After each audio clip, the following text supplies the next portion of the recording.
Welcome, everyone. Welcome, everyone, to the next in the line of live reviews that I like to do. Hi, folks. I'm Lin. I'm sure many of you here know me. I've played a whole bunch of tactics games before. Let's see. What have we done so far? Done pretty much like every Fire Emblem game. I'm missing 4 and 5, but I've done all the rest of the 17 of them. Played Triangle Strategy 3 times with like various combinations of Deathless, hard mode, golden, random army, etc, etc. We've played Tactics Ogre Reborn with no deaths, no incapacitations, and now we just finished Final Fantasy Tactics: The War of the Lions. I played it deathless. I played it essentially blind. I did not look up anything about the game, including how the stats and mechanics and everything else worked, and I tried to see how much I could figure out just playing the game, skipping the tutorials even, just playing the game, and seeing what I could learn along the way. So this one's going to be a little bit of a strange one, actually, in terms of retrospective. I think I'm here to give my opinion on the game. But unlike in most retrospectives I've done in the past, where like I kind of, by the end of the game, usually I knew everything about it. Like I was like, all right, okay, like, like I've played Triangle Strategy, I can tell you everything about this game. This one is different. I think there's so much going on with Final Fantasy Tactics that I do not think I learned even close to like everything I could have in the game. And I also did avoid the tutorials, and like I didn't grind, for example. I didn't go out like looking for these specific extra classes, so I know I missed a few of them. And that's why I think so many of these I do my reviews live, and I want people to kind of give their own opinions. In this case, please do contribute not just with your opinions, but with information that I am missing. For the first time in a live review, I have no freaking clue about like a good portion of the mechanics of this game. Yeah, did I figure out how Rafa worked? Not by the end of the game. That said, so I think somebody mentioned at the top of this stream, was it Marionette? Yeah. Lin, we have a document for you and spoilers allowed with different bits of info. Yes, I did see that. It's been a really busy week for me, so I haven't done as much prep as I would have liked, but I did do some prep, and I did go through and read the entire spoilers allowed channel. Which was really fun, actually. So thank you to all the people who are commenting there. Thank you for the people who have combined notes. I think like Arlen, Marionette, Tom Rules, if I remember properly. Some other folks all put together like some notes. Marionette did like a large portion of it, so I really, really appreciate that. Arlen, thank you for for leading me along the way to the things that I needed to get to in the course of the game. So shout outs to chat, essentially. Shout outs to everybody in chat. Who was able to guide me without spoiling literally anything, because I learned everything along the way in this game. My intro to this game was basically just, I've never played Final Fantasy, I've never played like anything related to this specific franchise, but I've played a whole bunch of tactics games, and I was like, I've heard good things about this one, let me give it a shot. I liked this one a lot more than I thought I would.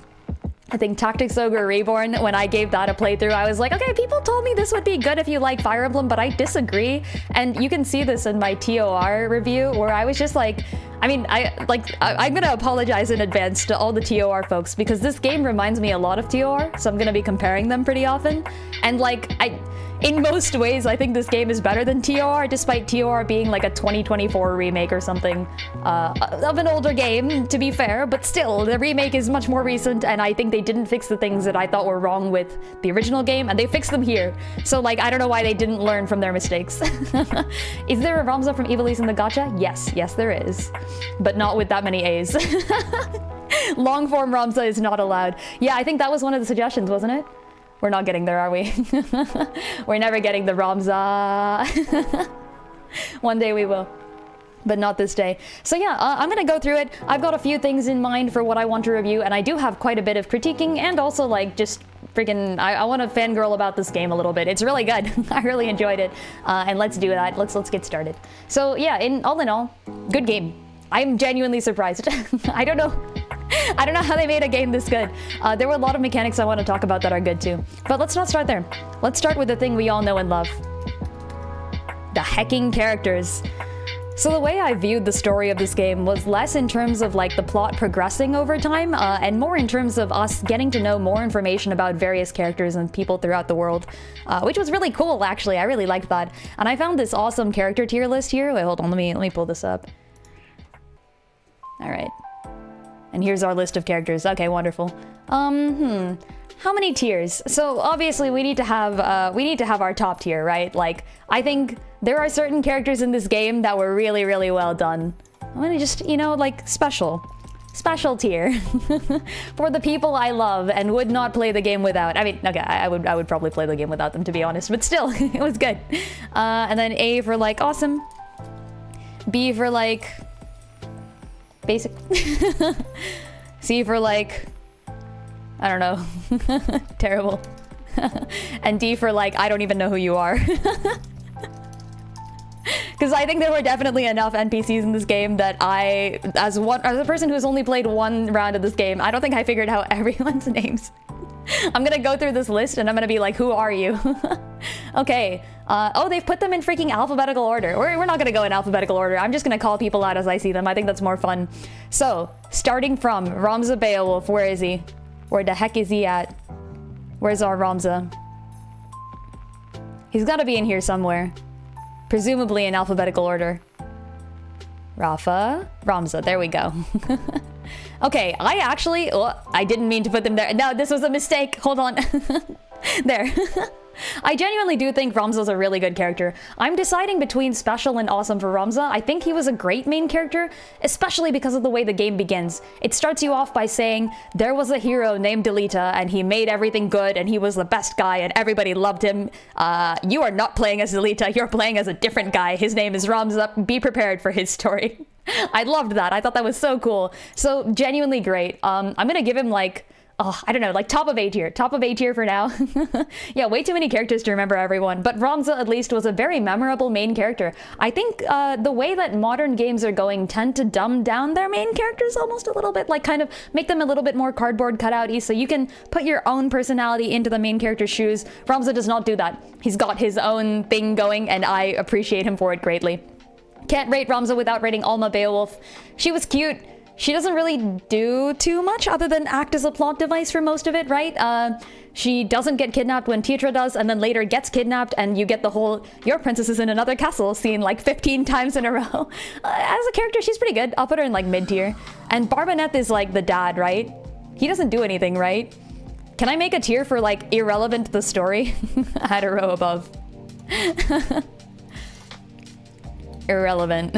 Here, I'll call it haunting the narrative. How about that? I'll give him some credit. Haunting the narrative. Like, I can't rate him. He's not really doing much. Here, we'll put him here. Yo, Juan, how's it going? Also, yo, Hi Sai. Yo, Tom Rules. Yo, Arlen. Yo, Marionette. How's it going, everybody? Did I miss anyone? Taser, yo. What up? Got an old workstation from work for free and swapped out a couple internals, and now it runs your TV. Oh, hey. TV PC? That's a good idea. I need to do that. All right, who else are we going through? Oh, Gafgarian. Yeah, he's a dick, right? We can put him straight in the dick tier without having to worry about it. I think he works as a mercenary for your older brother, right? Was he working for Daisadark? I think he was working for Daisadark. And when Delita kidnaps Obelia, he switches sides and he's trying to kill Obelia. That is what he was there for, right? Okay, all right. I think that's true. Also, fun fact, I learned from this tier list that hecking Cletien's last name is Jirai. What the actual frick? Just for the fact that is he related to what? This is the guy from the end, right? I'm so confused by this. If we're ranking villains, I'm putting Cletien above Gafgarian purely because, wait, he's related to Orin? Like, when was that revealed to us? Were we told this at any point? Question mark, question mark. First play, I wanted to like Gafgarian, thought he'd be a party member. I went through the game thinking every single NPC was gonna be a party member. I was like, please, join my army. Hello, Delita, what's up? Join my army. Oh my gosh. Yeah, he seemed kind of cool. I think like mercenary who ends up working for the bad guy is not like a underused trope. Like, it gets used a decent amount, you know? I'm not gonna like blame them for that. Also, Hi Sai, thank you for the resub. Heck yeah, I really appreciate it. Let's go. Yeah, I think he's normal. I'm not gonna rate him too high for that. What else we got? I mean, if we're talking about Durai people, Oren Durai is Cletien's brother, question mark?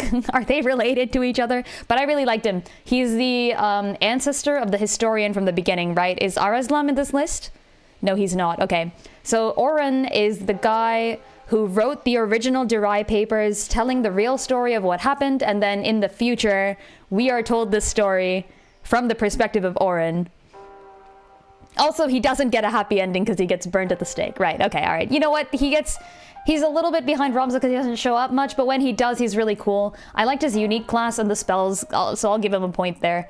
All right. Anyone else here? Oh, there's the playables, okay. Oh, it seems like there's doubles of certain characters. Oh, there's doubles of everybody. I think there's doubles of everybody. I can't even tell. Is there like a second Rafa? All right, let's just add anybody that we've already put to the bottom, I guess, to make sure that I don't have any doubles. I don't know how the doubles are working here, though. Yeah, whatever. I think it'll be fine. Also, how could I possibly... Oh, his name is Deroy. So it's just some rando? Psh, I'm moving here. Get wrecked! You're not important enough. If you're not related to the author of the Dry Papers, get out of here. I'm turning him down. All right, who else we got? Shall we continue through villains? I'll continue through villains, I think. Isilud is probably the best villain. I'm giving him, like, maybe even above Jirai for the way he works. He's the grasshopper boy, right? And his role as a villain is to show up, be extremely threatening, essentially wreck your party in more ways than one, and then when offered ultimate power, refuse it because he knows something, like, really terrible is going on, right? Is he Fulmarv's? Yeah, he's Fulmarv's son, right? And also the older brother, question mark, of Meliadol? Maybe? Where's Meliadol? Is she in here? Yeah, okay, there we go. Yeah, I see. And they all wear green. That's how you know they're related. They wear the same color. I really like Meliadol, but I feel like I didn't learn too much about her. She tries to get revenge for the fact that she thinks that you killed Isilud, but you didn't. That was actually something else. So eventually, though, she does change her mind, and, like, props to that, because Weegruff has the exact same arc, except he doesn't change his mind. Although, to be fair, I think we did kill Weegruff's sister. You know, what I realized through this game is there's a lot of sibling pairs in which one of them gets killed and the other one swears revenge. This seems to be a thing that just continually happens throughout the course of the story. Like, in the beginning, you have Teatra get killed, and Delita's like, I will swear revenge. And then, like, Alma gets kidnapped, I guess, and then Ramza's like, no, I swear revenge. And then Miluda gets killed, and Weegruff is like, revenge, please. And then when Isilud dies, I'm like, all right, I've seen this before. But hey, Meliadol actually breaks out of it. I'll give her credit for that, so I'm putting her in here. Any other villain characters we haven't rated yet? Oh, Miluda herself is in here. All right, let's put Miluda and Weegruff in there. I liked Miluda. I think her introductory arc to the fact that certain people are extremely racist in this game was good. Where's Weegruff? Weegruff was kind of like, I didn't like him as much though. He's your pretty typical, like, I swear revenge, etc., etc. Give me the ultimate power. What do you mean I have to sell my soul to the devil? Sure, I'll do it. Why not? He's not even in here. Oh, there he is. I found him. All right, Weegruff we're putting... I didn't like him that much. He's not bad though. He can go in basic tier, you know? I feel like Weegruff and Miluda's arc is just the exact same thing as Isilud and Meliadol's arc, except they do it first and they do it slightly worse. Miluda gets extra points for also showing off the fact that Argeth is a dick. So where's Argeth? Is he in this list? I think Argeth may not be in this list. Whoever made this tier list didn't put Argeth in. That's hilarious. Wait, yeah, does anyone see Argeth here? I don't think they did. Did we ever get payoff on their whole class revolution theme thing? Yes, we did. So that comes in through the Delita storyline, where Delita essentially takes on the struggle. He was there to watch Miluda's death, and he's the commoner, so he understands, and he gets kind of mad at Ramza for, like, not really doing anything about it. Later on, he picks up the fight of the commoners, marries the queen, becomes the king, and then doesn't get a happy ending, so... Because nobody gets a happy ending in this story. Speaking of non-happy endings, let's go through the siblings then. Teatra. She's a plot device, but a good one. We'll put her a little bit underneath Alma, because Alma does have that cool arc at the end where she helps you out. Teatra doesn't really do that. Let's see. Where's Delita? There he is! Okay, I'm actually giving Delita awesome tier. I really liked him. I thought it was really compelling to have a character who is so morally ambiguous and yet painted unequivocally as the hero by the story. Like, everybody tells you this man is cool. He's the commoner rising up in revolt. He's gonna make everything great again. But, I mean, it's actually it's a compelling principle. I do enjoy it. Delita needed another chapter. He started so strong. I think they actually did enough with him. I wish we would have seen a little bit more of him letting people go. I think, like, for example, the whole Valmafra arc is done entirely off screen, right? Like, at the end, we don't even get any lines from Valmafra. It's just like, Valmafra's like, oh yeah, and then Delita let me go. Or like, I think Oren says this. Oren is like, and then Delita let Valmafra go, and she's actually fine, and I'm gonna marry her so I can have descendants who will later on uncover the true history. Like, Delita's cool, though. I think he does a good job for what he's meant to do. In fact, I'm gonna put him above Oren. I did like Isilud better, I think. Just in terms of, like, the whole refusing the ancient power thing. I'm a huge fan of characters who refuse the test of the ring, so to speak, from Lord of the Rings. Where they're given the chance to have ultimate power at a great cost, and they give it up. They know what's best. I'll give him that. I'll give him that. Okay, Dysadarg. Yeah, he's a dick, right? He's kind of a... He's a wonderful, terrible dick. He's more interesting than Cletien. He killed his own father to take control of the Beowulf family, so sucks for them. He's better than Gafgarian, yeah, he's got more going on. And then later on, he controls Zalbog, essentially, as a zombie, right? Like, he revives Zalbog. I think I saw a comment somewhere. Oh, it's mentioned in the lore, if you read the Arislam story bits. Oh, you mean the bit about Valmafra? Oh, okay. All right. Yeah, I must have missed, like, maybe one of the... You go into the tavern and they give you, like, a little recap or something, right? I must have missed one of those, because I didn't see anything about that. But then in the end, they did kind of tell you it. I guess the fact is I would have liked to see it happen rather than being told it. Maybe, like, a little cutscene would have helped. Yeah, either way, you do get told what happens, so I guess it's kind of fine. And I guess also the lack of information is somewhat on topic as well, because later on, Ovelia is going to be like, you didn't tell me anything, you were just using me too. Yeah, I'll put Dysadarg over here for the absolute mastery he has of his entire team, and I'll put Zalbog a little bit below because it's a little bit riveting, I guess, to have somebody who knows he's doing bad and yet continues on with it for the honor of his family, and then eventually realizes he's kind of a terrible person, gets controlled as a zombie, and then you kill him. So, woo. Oh, it's in the tutorial details. Yeah, I didn't even look at the tutorial for, like, actual gameplay info. I did not look in there for lore. Interesting. Delete as a commoner but has a last name. Oh, I think all the commoners have last names in this one. Like, for example... Where is the people? Yeah, Miluda and Wigrif are siblings. They're both commoners. Seems like they're both given a last name as well. I want to say Fallis. I can't really read it from here. But valid. Valid point. I'll take it. Who the heck is this? Oh, it's Cardinal Delacroix. He's the guy who turns into the first Lucavi that you fight, right? I'm putting him down here. I don't even... He didn't do much. He just kind of like, ho ho ho, I am evil. And guess what? I'm also a giant demon. And I have a stomach in my... I have a mouth in my stomach that can open up and eat people. And I was like, what the frick is going on? I guess that's kind of interesting, actually. I'm putting him above Gafgarian. Does he do anything else? I don't remember Cardinal Delacroix except for in his monster form. Rip him. I don't know who this is. Are we missing anyone else? That's like... Oh, Elmdor. Yeah, I think Elmdor kind of showed up a bunch. Fought people. And then left. That's true, it was the first demon, but it wasn't as interesting as a character arc. I'm rating them as characters, not as units. I'm still keeping him here. I think this is as much as he deserves. Anyone else that we haven't rated yet? Okay, there's only allies left, right? Oh, Full Marv. Oh, we didn't get Full Marv. You saved Oh! Wait! Is Elmdor the guy who you rescue in part 1 in the Sandrat Siege thing? With like Argeth who's like, you must help me, you must help my boss. Was that freaking Elmdor? Oh, I didn't even put that together.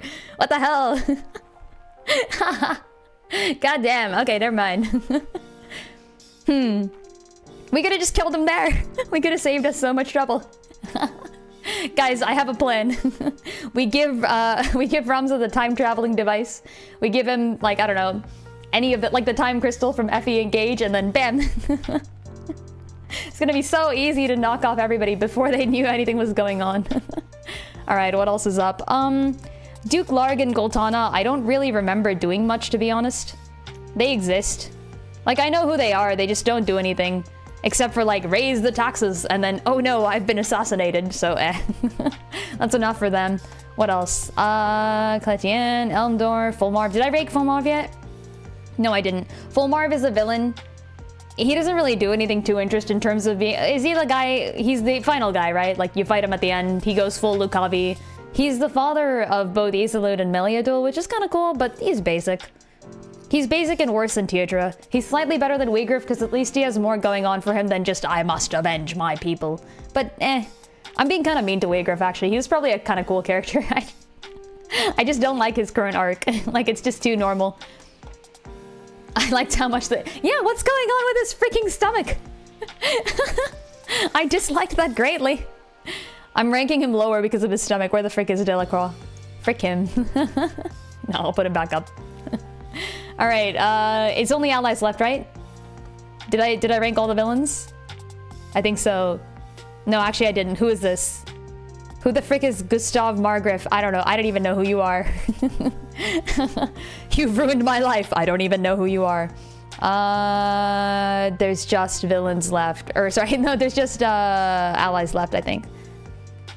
Yeah. Oh no, who's this? Is the Celebrant the guy who tries to like freaking...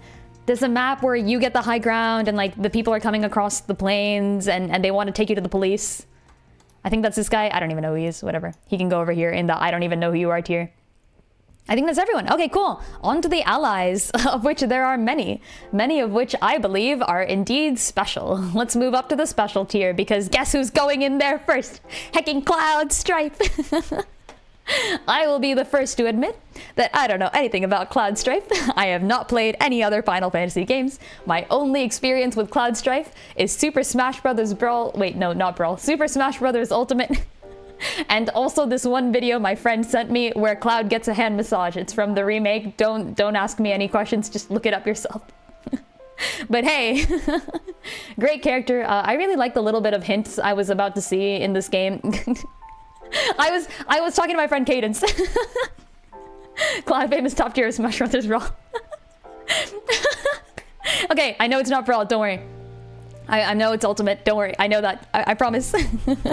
Also, yeah, no, I was talking to my friend Cadence, and I was like, yeah, I was playing Final Fantasy Tactics and Cloud Strife is in it.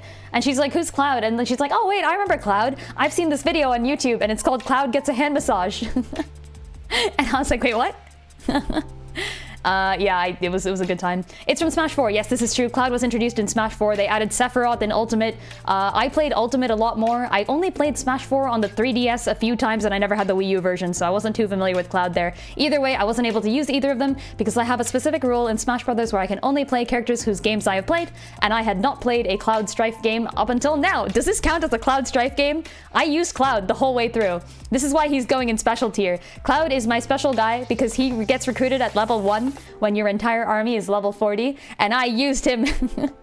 I put him in my army. I made use of him ever since then. Yeah, exactly. I use Cloud quite a bit in this game, actually. This is not a Cloud Strife game. I know things now, okay? What do I know about Cloud? Let's see. He called himself a soldier, and his class is called Soldier.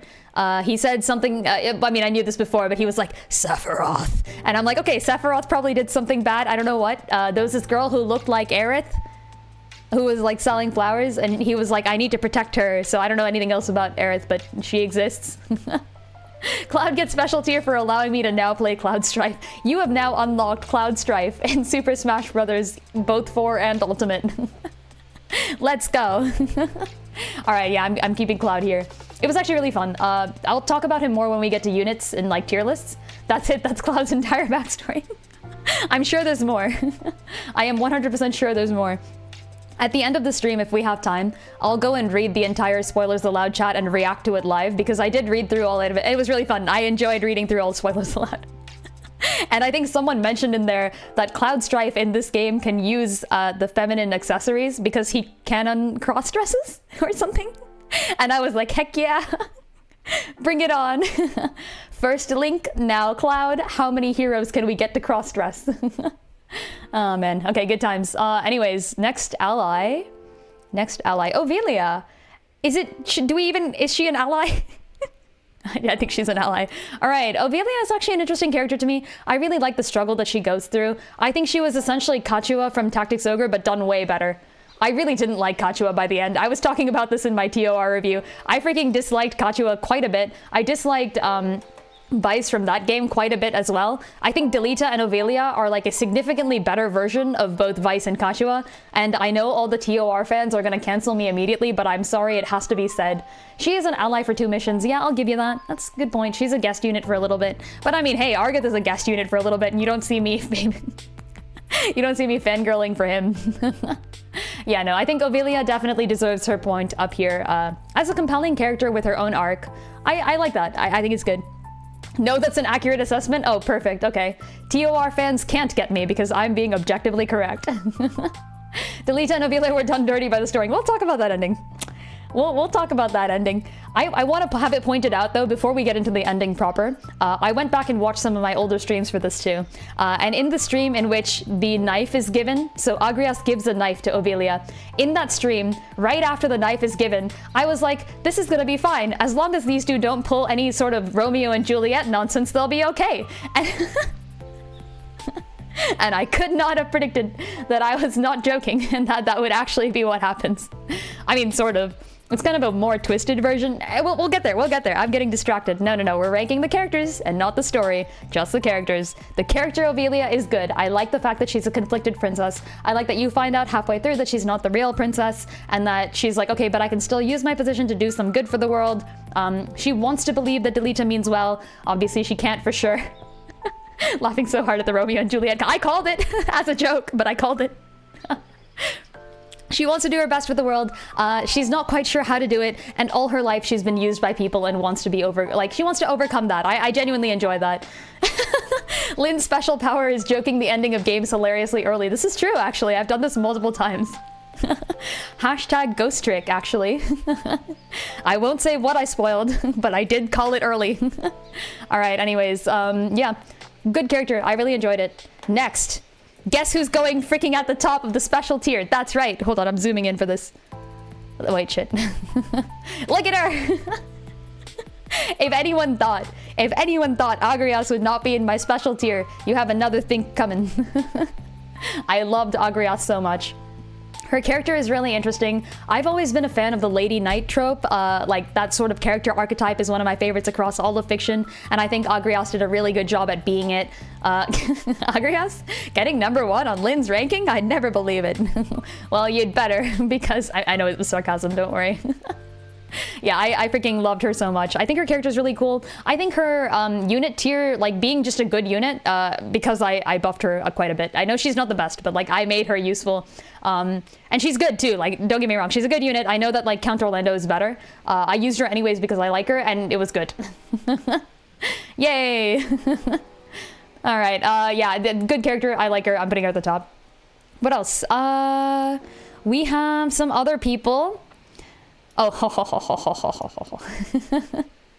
but you know, we can't possibly allow the true unspoken hero of the series.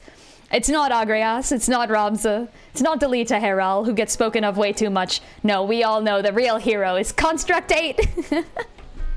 Yeah, okay, so I freaking love Construct 8 so much. I am very, very biased. I can't even say that Construct 8 has a good character or anything. I literally just love freaking constructs and automatons and anything that comes from an ancient clockwork city. So Mech Boy gets first place. But like, I want it to be known, Agrias probably deserves first place, but I'm giving it to Construct 8 anyways because I enjoy Construct 8 so much. I don't have anything to say about Construct 8, it's just that I like him. That's it. All right, anyone else? Don't we have Race and Beowulf? Where are they? They're in here somewhere. Here, okay. Race. Beowulf. Where's Race? Race, okay. Race and Beowulf I have to rank together. I don't actually know too much about them. They're like, are they a reference to another series? They are a reference to another series, right? I'm unaware of exactly what they have going on, so I'll put them in here. With regards to their character, I guess I'm spoiled by having played Fire Emblem before. Beowulf and Race are like a pretty typical Fire Emblem set of characters, to be honest. Like, the dragon transforming woman and her human husband is a trope that gets seen. Oh, they're uniquely FFT. Wow, really? Oh, okay. I thought they were definitely a reference. Okay. Well, they were very Fire Emblem to me. So I think something that maybe a lot of people might have really liked about them was the whole like, oh, dragon is secretly a woman plot twist. But I've played all the all the FE games at this point, so it's not a surprise for me. That said, I was shocked by it. I was like, oh, hey, look at that. She's the Manakete from Fire Emblem. But other than that, nothing too special. As a unit, I would rank her, both her and Beowulf higher, actually, but I can't do that here. And I think the last people we have to rank are Rafa and Marok, probably? I know Luso and Balthier aren't in this ranking. I believe this ranking is from the original copy of the game. Just let it be known that if I had Luso and Balthier in here, Luso would go in special tier. I really like him. He's just a goofy guy. I like him.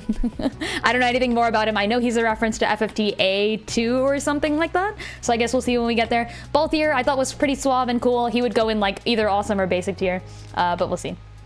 Okay, yeah, exactly. That's exactly what I meant to say, Marionette, and I appreciate that you've said it again. To be fair to that plot twist, it was much less common in 1997. That said, Shadow Dragon is from 1990, and they already had Manaketes in there. So Tiki existed back in 1990. Tiki did it first. Oh no, my Fire Emblem is showing. No, yeah, I do think it was a really cool plot twist, especially to introduce them as the dragon first, and then tell you later, like, this is actually a human. That was cool. I like that. Okay, yeah, where's Rafa and Marok? Where are they at? Where'd they go? Marok is here. He gets demoted to basic tier purely because, despite knowing that his sister might have been raped by their adoptive father, he doesn't do anything about it because he doesn't believe her. Yo, what the frick kind of brother are you? Later, he repents and does get shot while trying to defend Rafa, so I guess it's kind of cool. And I mean, he does join my army, so like, But still, terrible little person. Believe your sister first and then do more. Okay, where's Rafa though? Did I already rank her or something and just forget? There is no Rafa, only pain. Oh, there she is. Whee! Ah.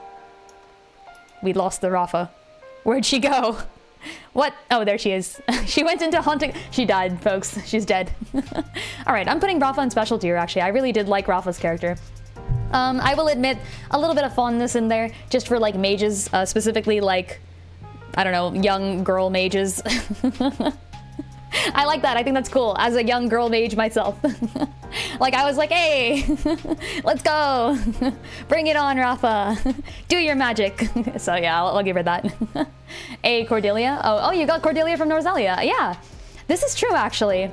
I think Cordelia, like, Triangle Strategies Cordelia also has a lot of parallels with Ovelia, but I will say Ovelia is more of a Kachua by default. Purely because Ovelia and Kachua are both like hidden princess trying to ascend the throne. Cordelia is a lot different. She's almost more in like, I don't know exactly how to explain it. Cordelia's story arc though, like I cannot explain it in terms of an archetype, but Cordelia's story arc is more about keeping her position and utilizing it and her charisma to draw people to her side and try to fight back from within, versus Ovelia, who's trying to reclaim the throne and make something out of her heritage, if she can.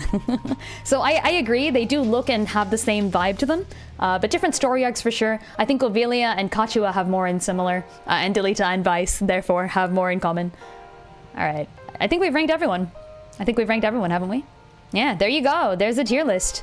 Let's shuffle things up a little bit. I think Elmdor is getting yeeted down to terrible. Here, we'll make it okay tier. I'll be nice to them. I'll be nice. And then I think that's it. You know what? I might put Ramza up in special too. To be honest, I really did like Ramza as a main character. I think he had a lot more going for him than a lot of other main characters of tactical RPGs. Meh tier, I like that. M for meh. Wait, that's not. There we go. Yeah, so I'm gonna put him up here, and then we got like a kind of even spread, right? Can we fill this out somehow? If I can remember two of these people, then I can make this a perfectly even mountain, but I don't remember any of these people. I think this is the guy who arrests you. I think this might be like a Lucavi or something, I don't freaking know. No, wait, this is the guy who arrests you. I don't know who this is. Maybe another Lucavi. Who freaking knows? There we go. Yay, there's my tier list. Let's zoom out a little bit so we can see the whole thing at once. Can we? There we go. Yeah, and there we go. Yeah, I think it's worth. Good tier list. I pat myself on the back. Now, can I download it? Because we were having problems with that last time. Save or download. Download image. Well, now, it worked this time. It didn't work when I was doing the Mario thing. What the frick? No, I don't want to create an account. Frick you. All right, there we go. What a great set of characters. I really did enjoy the characters of this game. There were a lot of them, and they all had these complex backstories. It felt like the world was moving on without you too, which I appreciate.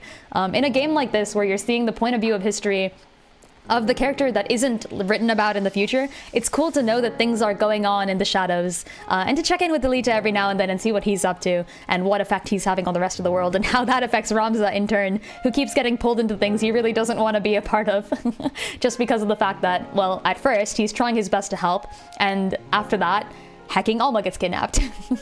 So he goes from being like I want to help people to like, I don't know what I'm doing anymore, to like, oh no, I've been Wind Wakered. Help. It was great though. I enjoyed it. All right, that's that for characters. Now we get to the fun part, which is unit discussion, in which I get to talk about my opinion of the characters, and you get to tell me where I'm actually completely wrong, and this character's really good if only I built them better or something like that. Like, here, let's switch to the characters that are playable in this version of the game. I feel like these are the ones that we had. I don't think I'm missing anyone, hopefully. This looks like everybody, right? These are the unique characters. I think we're missing Boko the Chocobo, but other than that, I think we're fine. So let's do this. Let's do like S tier. This is for characters I think are really good and I used. And I used them. And then I'm actually going to make a separate tier here because there are characters, many of them, that I thought were probably better than the characters I actually used, but I didn't use them to sort of nerf myself a little bit. I don't know. I was like, I enjoy these other characters more, so I'm going to use them. I don't think I need the overpowered units to play through this game, so I'm going to bench these people. But hey, I think they're probably powerful. Bench for being too good. Here, we'll actually make it a suffering from success tier. Suffering from success. There we go. And then B for like basic again, probably.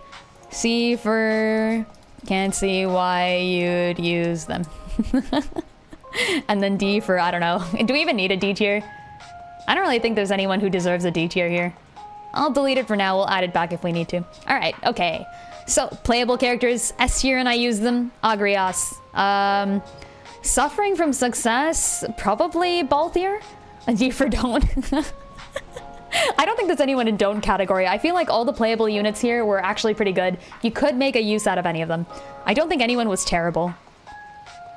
I'm thinking about it. Yeah, I don't think anyone was terrible. The first person in Suffering from Success, though, is definitely Balthier. He's a better version of Mustadio, but I didn't use him because I had already benched Mustadio, and I thought he was a little bit too powerful. I just decided not to, I guess. I don't know. Construct 8 is definitely near the top of Suffering from Success. Not only... Okay, so here's... So I played Construct 8. I played it for a little bit, and I found out that Dispose is 8 range, distance attack, does a significant amount of damage, and I was like, what the frick? This is kind of incredible. Who decided this was allowed? So I was like, okay, I can use Construct 8 as long as I do not use the Dispose skill. And then I found out he's actually immune to magic, like all magic. And I was like, what the frick? Like, he's already a physical tank. He can't get hit by magic. I read recently in Spoilers Allowed now, so now I know that he's also freaking immune to all, like, status effects. This is just kind of insane. I don't know how or why Construct 8 is even allowed, but hey. I was gonna ask if you figured out all the mechanics. I knew he was, yeah, I can tell you exactly what I knew at the end of the game and then what I found out from reading Spoilers Aloud. Yeah, so at the end of the game, I knew that, like, 8 range was super powerful. Obviously, I was like, what the frick is this? I did know, even while playing the game, you can see on the stream, that he was immune to magic. I found out when he just didn't take any damage from magic. I was like, what the frick? This is kind of incredible. What the frick is going on? So we just stopped using him entirely. And then I found out recently that he's also immune to status effects, which, what the frick? Yeah, where's hacking Race? Race also suffering from success, but slightly less. I think she's a really good physical tank. I love the dragon transforming. I love the double hit punch. I'm a huge fan of double hit attacks in all games, like Fire Emblem included. But actually, yeah, mostly Fire Emblem. I think Brave is the sort of prefix that get used for any double hit attack in Fire Emblem. It's really funny to me that this game introduces punching as a brave attack, because that is something that was first introduced in Fire Emblem 3 Houses to the Fire Emblem series. The fact that, like, all brawlers can do double damage, usually at the cost of slightly less physical attack. Race doesn't have that problem because she's just good. The problem was Trader on basic attacks. Yeah, This is the actual issue. Suffering from success, I could not use race at all because when she punches enemies, she converts them. She has a chance at converting them to our army, and I'm playing Deathless. So if I convert them, I now have to keep them alive, and like, I don't want to clutter up my barracks with these randos, so... I think we did this once to like a skeleton, and we accidentally recruited the skeleton to my army because I can't kill them off now because it's going to add to my death counter. But yeah, it made it too unwieldy to use the character, and then have to sort of turn around and keep the units alive afterwards definitely doesn't help that at all. Yeah, I saw that in Spoilers Allowed as well. Yeah, it would have been really cool, the monk ability that boosts unarmed damage. 2x max damage attacks, that sounds absolutely incredible. I think if I were like min-maxing race, I would have gone for that, but I think we pretty quickly found out the whole double trader thing, and then I was like, oh, I can't use race, come on. I'm such a fan of dragons, I'm such a fan of brawler type units. The fact that she is both is so cool, but yeah, I couldn't use her. Unfortunate. Beowulf got benched purely because he's Race's husband, and I felt bad using him without Race. Otherwise, I think he's a pretty good unit. He's got like, what, orator skills, I want to say? He's got some version of skills, either orator or one of the like white magic type classes that can either like traitor people or convince people, etc., etc. Which is cool. I mean, it's not bad at all. Oh, is it Mystic? Okay, yeah, one of that class line, one of the white magic class line. Except his are all like, I think, immediate attack, right? Versus Mystic, where you have to like wait a little bit or something. I forgot the exact difference, but he's quite good. I didn't look at his skills completely, but I know they would have been absolutely stacked if I had decided to use them. I liked the traitor hit already. I think he had a disarm for the few maps I used him, and I thought that was really cool. But yeah, I bet, yeah, like when you use Penta and not Louise, like you can't, you know, you can't. You gotta keep the husband and wife together. No. Instant versus cast time with a solid boost to success rates. Yeah, that sounds right to me. Giving Beowulf and Race some alone time on the bench together. Hey, at least they used it wisely. Oh, I never did use this guy. Oh no. Here, forgot to, his name is like Biblos, right? Forgot to use. I forgot. I hecking forgot. Is he good? You can now tell me if Biblos is good. I completely forgot to at least test him out for a map or two. I think everybody else we at least tested out once or twice. But I got him right before the end, and then I went straight to the final dungeon, so I never had like a little practice map to use him in. He'll always have that 999 attack on the guest map. Hey, he was good on the guest map, yeah, that's true. But I don't know if that was something that was purely for Midlight Steep or anything. Don't even remember him myself. That's because you can only get him if you get to the end of the 10 map optional dungeon Midlight Steep. And you gotta get all the way to the end, and you gotta like survive against the guy or whatever. Yeah, I don't know if that 999 damage is because he has some like HP percentage skill. It's max MP as damage? Yeah, okay, that makes sense. Yeah, I think it's similar to Beowulf, right? Beowulf has some skill. He used it when he was a guest as well on that one map I did when I was cosplaying Linhardt. I mean, when Linhardt raided my stream. But yeah, I think that Beowulf skill as well did like a good amount of damage, and it's because of some percentage thing, right? Like it's like Eclipse or Luna, where you like either ignore resistance or like you get like a percentage MP or something like that. Max MP as damage is probably pretty good though. That's kind of cool. I don't know if there are any enemies. I guess probably like Ultima has like a lot of MP, maybe? Maybe you could just like one-shot Ultima or something. I don't know. But yeah, I did forget to use him, so I can't even raid him. Oof. Sucks. Marok goes in basic tier purely because I think he's a worse version of Rafa. Although I now know from the Spoilers Allowed chat that apparently Marok is inverse faith. Like his magic skills based on how low his faith is. What the actual frick? I remember looking at him and I was like, okay, this guy's a mage. All right, sounds good. Wait, why is his faith so low? What the frick? Yeah, what? What kind of mechanic is that? Okay, fair, whatever. Yeah, opponents is cool. I agree with that. So apparently it's inverse faith and inverse opponent faith. Yeah. Okay, fair enough. So if you're like a heathen and you target another heathen, you can do massive damage. Woo! Rafa, meanwhile, is apparently not faith related at all. I've been scammed. I thought Rafa was going to be scaling on faith. Apparently it's pure magic attack. I did not know that. I definitely planned for other way. Is she... Rafa for me is very torn between these tiers. I think probably I'm going to put her at the top of basic. I did see people saying that you can build Rafa extremely higher than I did. I don't know how one would do that, but probably stacking magic attack would help because I didn't know it was magic attack, so I stacked not that. I stacked speed, I think. Either way, and I did put the Earth Garment on by the end, after unlocking the Earth attack. I forgot whichever one it is. I want to say it's like the final one she has or something. But I think the final attack, the one that you can, like, the RNG attack was super frustrating. I actually think that's kind of why I used her. So I think in a game where I'm playing like a really, really hard challenge run or something, I would definitely not rely on something like Rafa. But yeah, I don't know. This wasn't like, I think by the end we weren't having too much difficulty with the game. So I was like, yeah, I can just kind of chill with it, you know? Is there a way to improve that hit rate? That's actually a really good point. So I read in Spoilers Aloud, I think Marionette and Arlen were talking about this, that apparently she targets the center square a little bit more. Like, it's more biased towards the center square. But other than that, I think there's no actual thing. Construct 8 has Innocent, which reduces magic damage regardless of faith. Oh. Wait, isn't that intentional? I think that's intentional, right? Okay, all right, fair enough. Oh, it's Atheist in PS1 and Innocent and... Oh, interesting. Okay, all right, fair enough. TIL. Fun stuff there. Luso, I think, is actually stacked. Honestly, as a support unit, he's better than anybody else. So is Ramza. I think Ramza maybe has the edge on him for being like a really, really good combat unit as well. The Squire class is extremely good on him. I went Geomancy because, as I said, I have no idea which classes are good and which classes are bad, so I get to kind of experiment with whichever one I have. Yay! You get targeting for side hits instead of centering. Yeah. I think that's what it is. Obviously I didn't know that until the end of the game, and I didn't really notice that the center was getting targeted any more than the others, but guaranteeing one hit is pretty cool, so hey. It's just insanely... Oh, it's not even guaranteed one center? It's just bad luck if you know... I'm pretty sure somewhere along the way we didn't hit the center at all. So, Laughed about Ramza Geomancer. Yeah, I mean, I don't know what classes are good and what classes are bad. And I wasn't gonna, like, train him through an entire different class just to see what would happen. I don't want to grind at all. So I wanted to go through this game in, like, I pick a thing at random, and I'll deal with it if it's suboptimal. It's fine. Like, I can tactics my way out of the situation. It'll be okay. So yeah, we did do Ramza Geomancer, and it was okay. It was fine.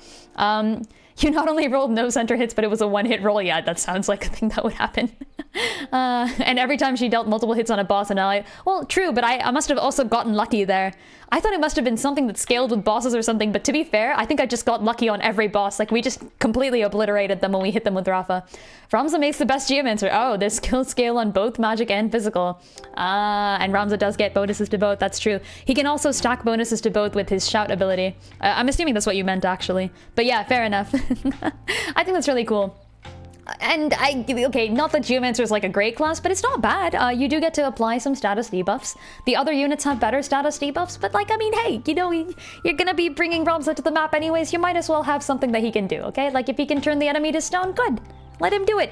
Who am I to say that Ramza should not be turning his enemies into stone? This applies to Samurai too, since they have... oh, I didn't know that. Okay, why would Samurai scale off magic attack? Why? Are Samurai... I guess they're like Samurai, but like magic or something. Fair enough. I'm not gonna question the Samurai. I didn't use Samurai despite unlocking it, because apparently you have to like destroy your weapons to use it properly. Like, all the best skills are like you break a weapon. And I'm the sort of person who conserves resources until the end, so I was like, what do you mean, break my swords? Never, never, you'll never make me. Okay, Cloud is like not a good unit, really? I think if I'm gonna have to make another tier, because Cloud and Rafa are definitely above Mustadio and Maroc. Like, there's a clear distinction between these people here. Pretty good, if you build them right. This is like... Cloud and Rafa both, I think, if you put some time into them. Rafa remained, I think, 12 levels below the main party for the entire game, even including the end game. Cloud started at level 1, and by the end he was maybe level 20, where the rest of the cast was like level 55, so... Yeah, I know, I think he's powerful. I think if I had stopped and grinded Cloud to like level 50 or whatever, then I think he would have been absolutely stacked. But I did not, because I don't like grinding. So instead, what we did is we suffered from having Cloud on the team. Okay, no, that's not true. I brought Cloud to every party, or every map that I did after that specific first one where we recruited him. And I think a lot of the fun from it was just finding ways to use Cloud. So in the beginning, what I did is I reclassed him into Time Mage, got a few skills in there. I think he starts off with 3 or 4 of them, which is actually not too bad. And then it was convenient. It was convenient having someone around to cast haste, stop, immobilize, etc. Yeah, I agree. I think so. I never bothered leveling him, but I think if you did, it would be... Goddamn, not Nemo. Shit, you're so right. We love the 2 to 3 business days on Omnislash. Friends, if you haven't seen my final battle, I want you all to know that I absolutely crushed the final boss. To the point where we were just kind of chilling, like watching the final boss expend their attacks uselessly. And I was like, hey guys, wouldn't it be funny if we finally found a use for Omnislash? So, so I waited. I waited patiently. Cloud had to skip 3 of his turns. Like he started charging Omnislash, and then he went again, and then he went again, and then he went again, and he still hadn't finished using Omnislash. And then he had to immobilize the boss too, and then we finally got to use Omnislash, and it did like 100 damage. It was absolutely terrible. Yeah, no, I mean, if I had grinded him up to a proper level, I'm sure he would have been doing more damage. I would not put this against Cloud. He's doing his best, okay? Mr. Cloud Strife is doing his best. We're gonna praise him for all the hard work he has put into being a cool guy. Okay, and that leaves me with 2 other people. I've left both Miliadul and Count Orlando for the end because I think, I mean, they're like the best units, right? Like I'm pretty sure these 2, or maybe Construct 8 as well, and Race. Okay, Construct 8 and Race are just good. These 2 are probably just stacked. I think they very much could have like replaced any of these guys. But, okay, here, I'll have 2 categories here. Banned because OP.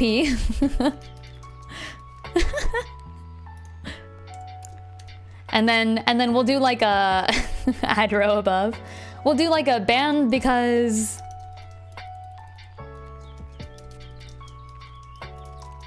disadvantageous or something, I don't know. Risky? Maybe? It's just other reasons, I guess. And these 3 go in here. I think Race is OP, but she's suffering from success in a different way. So these guys are like definitely... Okay, you know what? No, how about this? How about this? Suffering from success. I figured it out. Success. And then we'll put Race and suffering from success too. And then we just ban these 2 for fun, I guess. We didn't even bench them. Bench. Because of other reasons. There. Pretty good if you build them right. Basic, forgot to use. There. There's the whole list. To no one's surprise, Agrias goes to the top of this list. I think the absolute utility, she's got availability, she's got the ability to use all the good armor and items and stuff without having to like build it up or anything. She gets the best item in the game, which is a lipstick. Heck yeah, good stuff.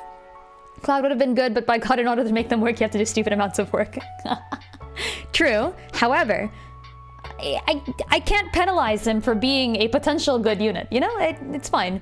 Yeah, availability means like she comes in early. In Fire Emblem, we always rate units by not just how useful they are, but their availability for all the maps in the game.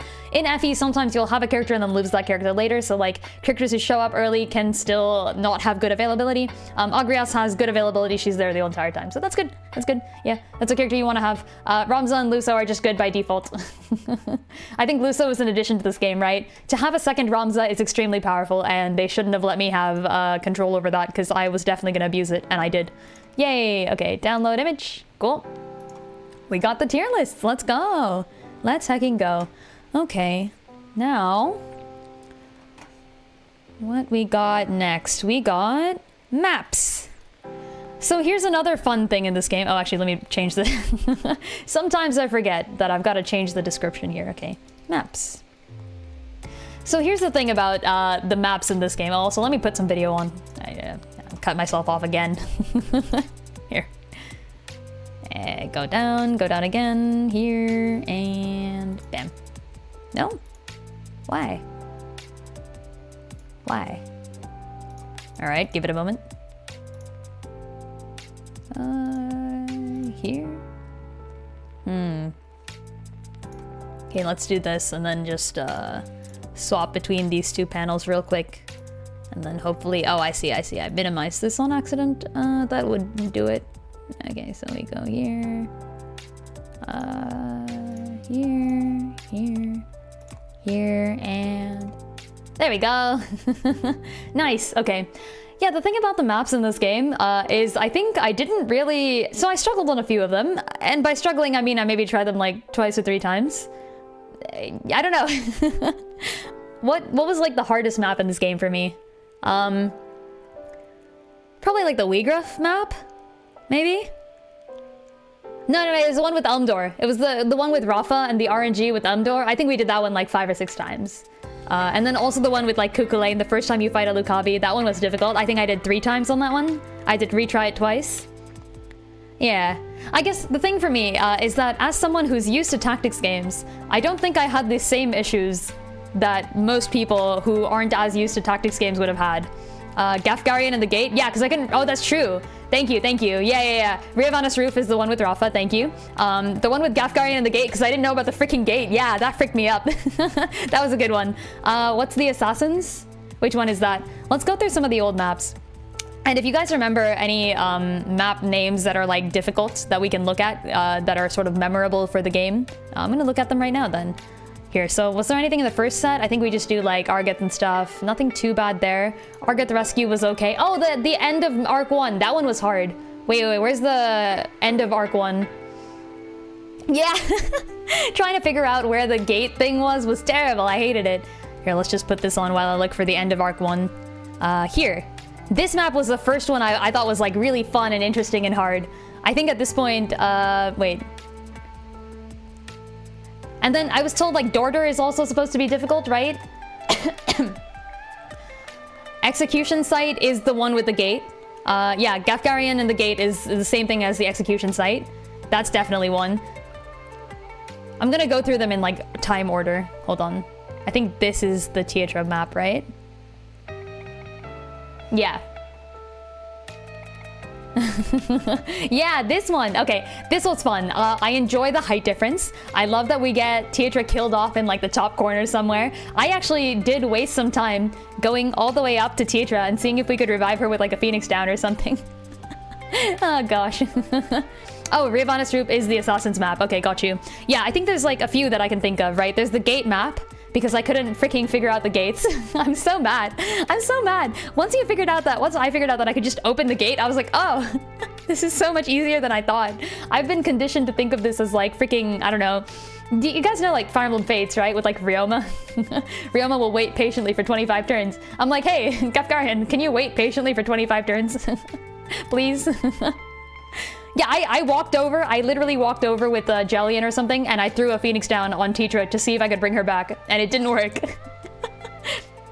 I thought we couldn't open the gate. I think in the beginning of the map, he also says, like, Grom's is like, if only I could open the gate, and I'm like, all right, guess you can't open the gate. Like I took that literally. I totally did not notice. And then after I figured it all out, I was like, oh, this is like not that bad at all. That was a fun time. Okay, so yeah, first map then, Teatra map. I liked this one. I think this is the first like difficulty jump for me, where I had to like stop, go back, pick up some new items, gain like a few levels just doing some of the other maps I'd skipped along the way, and then I came back here and fought this one. I love the height difference. I love the fact that the enemy starts off with 2 mages in the back row. I like that your army starts in 2 separate places, so you have to like reconvene. All of it was very fun. I think the whole purpose of the map is just to kill off Argeth, which is valid, because at this point it's such an emotional scene to like murder Argeth for once. And then Delita I don't think was particularly useful for me here. I did try to keep him alive. I don't know if I managed to keep him alive the whole time, but he did his best, okay? He was doing all right. Here, let me also just speed this up a bit. Yeah. Well, we scrolled down. Wee! Okay, all right. Actually, yeah, what else is there? So there's the Teatra, Act 2 start. Were there any difficult maps? Oh, okay, here. Were there any difficult maps in there? I'm trying to figure out when all of these were, right? So there's like the Clockwork Gaug map. Was that difficult? No, I think so. Yeah. Let's go find oh, gate crashing. That's the one. Hey. Okay, here. Hacking found gate crashing. The first Lucavi fight is at the end of Arc 2 and gate crashing is mid Arc 2, right? So it's gonna be after that. This is the gate map. Yeah, I think this was also a really good one. Like, shoutouts to this map. I think, okay, so the fact that you have like a one-on-one going on in the corner with the rest of the army fighting on one side, it's a trope that I've seen quite a bit throughout the Fire Emblem series. I think Ike gets one of these, Chrom gets one of these, like a good number of the main characters get one of these at some point where it's like, fight this dude, win, and then come rejoin the rest of the army. Being able to join the 2 sets is nice as well. Corrin has the ability to do that in FE 15? Is Fates 15? No, it's 14. FE 14. So like having FFT, one of the older games, have the ability to do this is really cool. I had fun with that. I thought it was great. I think we did that one like 2 or 3 times at least, and then I figured out about the freaking gate. Can we see where I opened the gate? It's in here somewhere. Did I even find the gate thing? Maybe. Maybe not. Did I ever find it? I did, I remember. I remember finding it. I still haven't opened the gate. The gate is gonna get opened like somewhere... Oh, here? Did I ever open the gate? Is the gate gonna open at any point? There! This lever ought to do it. And he just punches the lever. He just spams the hecking lever. And there we go. Gates open. I'm so mad about this. I shot through the heart and you're to blame. You give no ability back. Poor Argit. Being dissed in full song. Yeah, I think the next one is immediately the fight with the first Lucavi, right? Is this the first Lucavi? Maybe. Trying to find that. Where exactly is the first Lucavi fight? Oh, maybe afterwards. Oh, yeah, it's gonna be this one, maybe. Yeah. Here. This looks indoors. Oh, this is where you get your first introduction to Count Orlando. Yeah, good guy. And Duke Cortana is like, raise the taxes. Kill all the people. I don't need commoners, I need money. Okay. This is after the fight, right? So we must have killed him back here. Yeah, there we go. Look at him! Look at this! What the heck is that? What the actual frick? You can see him in this corner here. It's just freaking terrifying. They designed this guy to look absolutely terrible and I hate it. This is where we hit upon the amazing strategy of keeping my army in different locations so that they can't all get one-shot by the boss. This is a very simple and obvious thing that I properly utilized in this fight, finally, for the first time. But not now, because you can watch us all get killed. Woo! I think we killed him in the next attempt at it, right? Yeah, it's like right here. What? There he is. He's doing his best, okay? We give him a shot. Well, hold on. Is this even it? Maybe not. Oh, it's the one right here? It's the one right here. There we are. He's just bulking. Does that count? He's just getting buffed by eating other people. Uses Phoenix down on Tyssatark. Wait a minute, how did this happen? We're smarter than this. Argit, apparently not. Yeah, they didn't even move her corpse. We should have been able to revive it, NGL. Yeah, I think so. Belias was the sheep one, right? I think we took a few tries on that. That's the Wigriff map, right? That's the first one I thought of when I was thinking of like maps that I found memorable in this game. I think the Wigriff map was definitely one of them. So I'll give that one a shout out. Here, let's go find that. Okay, there was this, Running from the Law, Orban. Stone of Ares is the Belias map, I think. Oh, it died. Did it die? Can y'all see this? No, it became bigger. What? Okay, let's fix this. Maybe? I think it's fine. Wigriff, where you at? Oh, there he is. There he is.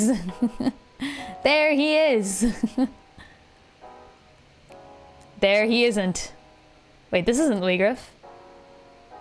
I thought, don't you fight Belias here? Do you not fight Belias here? Was it before this? Where's that map with like, it's not Wigriff either, is it then? No, this is where he takes the power, I guess.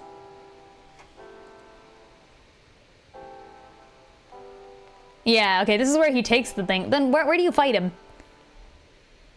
Belias was Isilud? No. Isilud doesn't take one of the stones. Wasn't that like the whole point of Isilud? If so, I need to change my rankings. I thought the whole point of Isilud is he doesn't take the stones. His father tells him to, but then he's like, you're not my father. Yeah, okay, this is Belias. There he is. Yeah, he was Wigriff. Yeah, I remember this. Hey, Marionette got Cloud's Drive. Let's go from not Iblis. Yeah.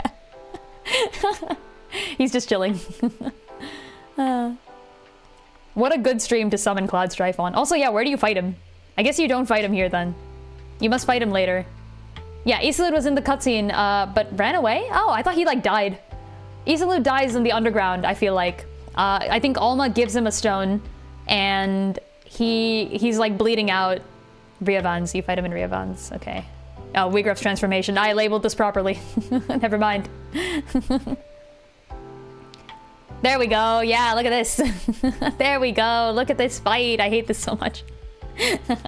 Yeah, first phase wasn't too bad. I think we got through the first phase of this fight the first time. But the second phase, with all of these people in the back, I will say, I'm going to talk about this more when I talk about gameplay, and I have a few things to say about the gameplay of this game. But one of the things I really liked is the fact that a lot of the maps here are small and self-contained, and since you only have 5 people in the map, it doesn't get too cluttered either, but it makes it really fun to retry things or try things in different ways. I genuinely enjoyed that. Imagine beating Wigraf on easy mode with the with the Warline nerfs. Yeah, apparently he was even more difficult than this in the original. Hey, I'll take it. I think the first phase wasn't too bad still. I had like a good build for just killing that, but yeah, this was insane. I think if I had more optimized units, it probably wouldn't have been so bad. But we didn't. So we here to suffer. Woo! Cannot see that Sprite is a dog head with horns. It's a sheep! It's a sheep! Come on, he looks like a sheep. First phase of that fight can be really tough if you're not prepared for a 1v1. Yeah, true. Definitely true. I think I was somewhat lucky because I had no idea this was coming. That is the whole point, of course. But yeah, since I had no idea it was coming, I was like, oh, what's going on? Oh, this is the full party confused! Look at this freaking meme scene! Wait! Look at this! Look at this shit! I didn't even get a chance to move! I didn't get a chance to move. He just full confused the entire party, and it worked on all of them. I was like, okay, look, guys, I can't do anything about this. This is not my fault. Oh gosh, what a meme. Okay, it was a good fight. We won eventually. And speaking of something that wasn't a fair fight at all, behold, Rafa on the roof. Let's see if we can skip ahead to the actual fight where Rafa does her absolute nonsense. It was pretty funny, actually. Here. Okay. Yeah, this is the one, this is the one. So this fight, there's only 3 enemies, and I was like, 3 enemies? Huh, I've got 4 people. That's 1 more than 3. But this was not true. You can watch us see single-handedly kills Sephiroth. Just casually. Yeah, he's dead. Rafa clearly more powerful at heights. I think she did like 240 damage or something. Okay. I need to watch this again. I need to believe in Rafa for once. Look, 1, 2, 3, 4 hits. 4 hits. That's a lot for Rafa, okay? She's got Stormtrooper accuracy. You have to believe. Yeah, I think she did a good time. This is a big sticking point. Rafa's AI is awful. Yeah, I got super lucky that she decided to do that. I was genuinely pleased. You had to, oh really? You have to drop one of them to 30 HP? Oh, okay. Yeah, I think we just did 240 in one set, and I was like, ah, what the hell? Yeah, Rafa managing to target the center. Apparently it is more biased towards the center, which I would have liked to have known, but obviously I didn't. I chose not to know these things for fun, so hey. Yes, the confined space does increase her accuracy. There's fewer tiles to hit. I actually did know that, and I took advantage of it when necessary. It never helped. It never hecking helped. You'll see me throughout the game. I knew that from the beginning because it was pretty obvious. Like, if you're gonna have less tiles to choose from, you're gonna have more tiles to do damage with. I did not get lucky enough to have that help me. I am still mad. Sometimes it did, sometimes it did. I feel like every now and then one of the bosses it definitely did a good job at, but eh. Beowulf Race and Construct 8. I don't think these maps were particularly difficult, but they were fun ones. I'm gonna give a shout out to Construct 8. Just the scene where you get him. Here, was Mob the one making the dispose of Mustadio? Yeah, look at this. This is where you recruit Construct 8. I love him. Here. You were right, it stirs. The machine speaks. You're the thing's master, give an order. And then Ramza goes, dance. Okay, see, that's valid, that's valid. Valid. What would you possibly come up with next? Well then, dispose of Mustadio. And he freaking kills Mustadio! What the frick? Ramza, no! It is in scenes like this where you can see that Ramza is, despite being caught in so many different atrocities, still a child inside. And I kind of like the fact that they gave him that characterization. Genuinely funny. Maliadol, I think, is supposed to be like a map that people found difficult or something. I remember reading in the Spoilers Allowed chat that I missed out on like a lot of things that were supposed to go wrong in this map because I think I just walked over and one-shot Maliadol. I don't know what was supposed to go wrong here, but nah. The only time you see a main character from Final Fantasy scream about using a Phoenix down, do the rest of them just abandon their people? Like, Like, the Mario characters have one-up mushrooms for a reason, you know? Come on, you gotta try using your life up items. It's okay, Octopath has the same problem, where like a character dies, and then like a cleric character who's in the same story does not try using like a revive skill or anything, like just doesn't mention it. Meliadol's abilities all break gear. Oh yeah, they do, that's true. We get to use her later, so I did know that. It's pretty normal for people to lose multiple pieces of gear in her fight. Oh, gotcha. Yeah, I think at this point I was stacked enough that I just kind of walked over and killed her. This was also while we were still using Construct 8. So this is the first like map right after getting Construct 8. So I used Dispose and I was like, Dispose is way too good. I'm banning it because it's so good. So we did kind of wreck Meliadol, poor girl. She did her best. Yeah, that's what I was asking if you... Oh, you were asking about whether I wanted to... I see. Yeah, I would have been okay with just losing some gear and then restarting. She's gonna walk into this fight and lose everything. But then I accidentally just direct her instead. Okay, I see. Understandable. Have a nice day. I feel like the poison map was pretty fun too. It's nice that they actually make you fight bioweaponry, you know? And the gameplay affecting the story and the story affecting gameplay is something I like a lot.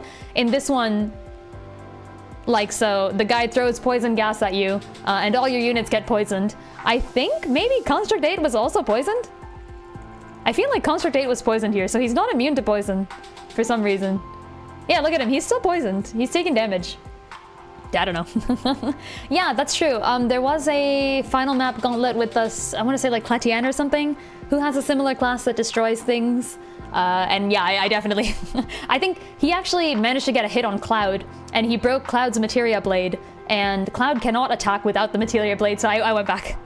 Yeah, how did Construct 8 get poisoned? I don't know. The poison happened outside of combat. Oh, interesting. So Construct 8 can only be poisoned by very specific poisons. Ones that take too long to prepare and cannot be used in combat. There you go. Fair enough. Oh, he also broke Cloud's armor? Oh, I don't remember that. Yeah, I remember he broke the Materia Blade and I'm like, okay, I think by my rules that counts as a death because Cloud cannot attack without the Materia Blade. So he's like essentially dead as a unit. Like he's a unit in your barracks that you cannot use. That counts as dead.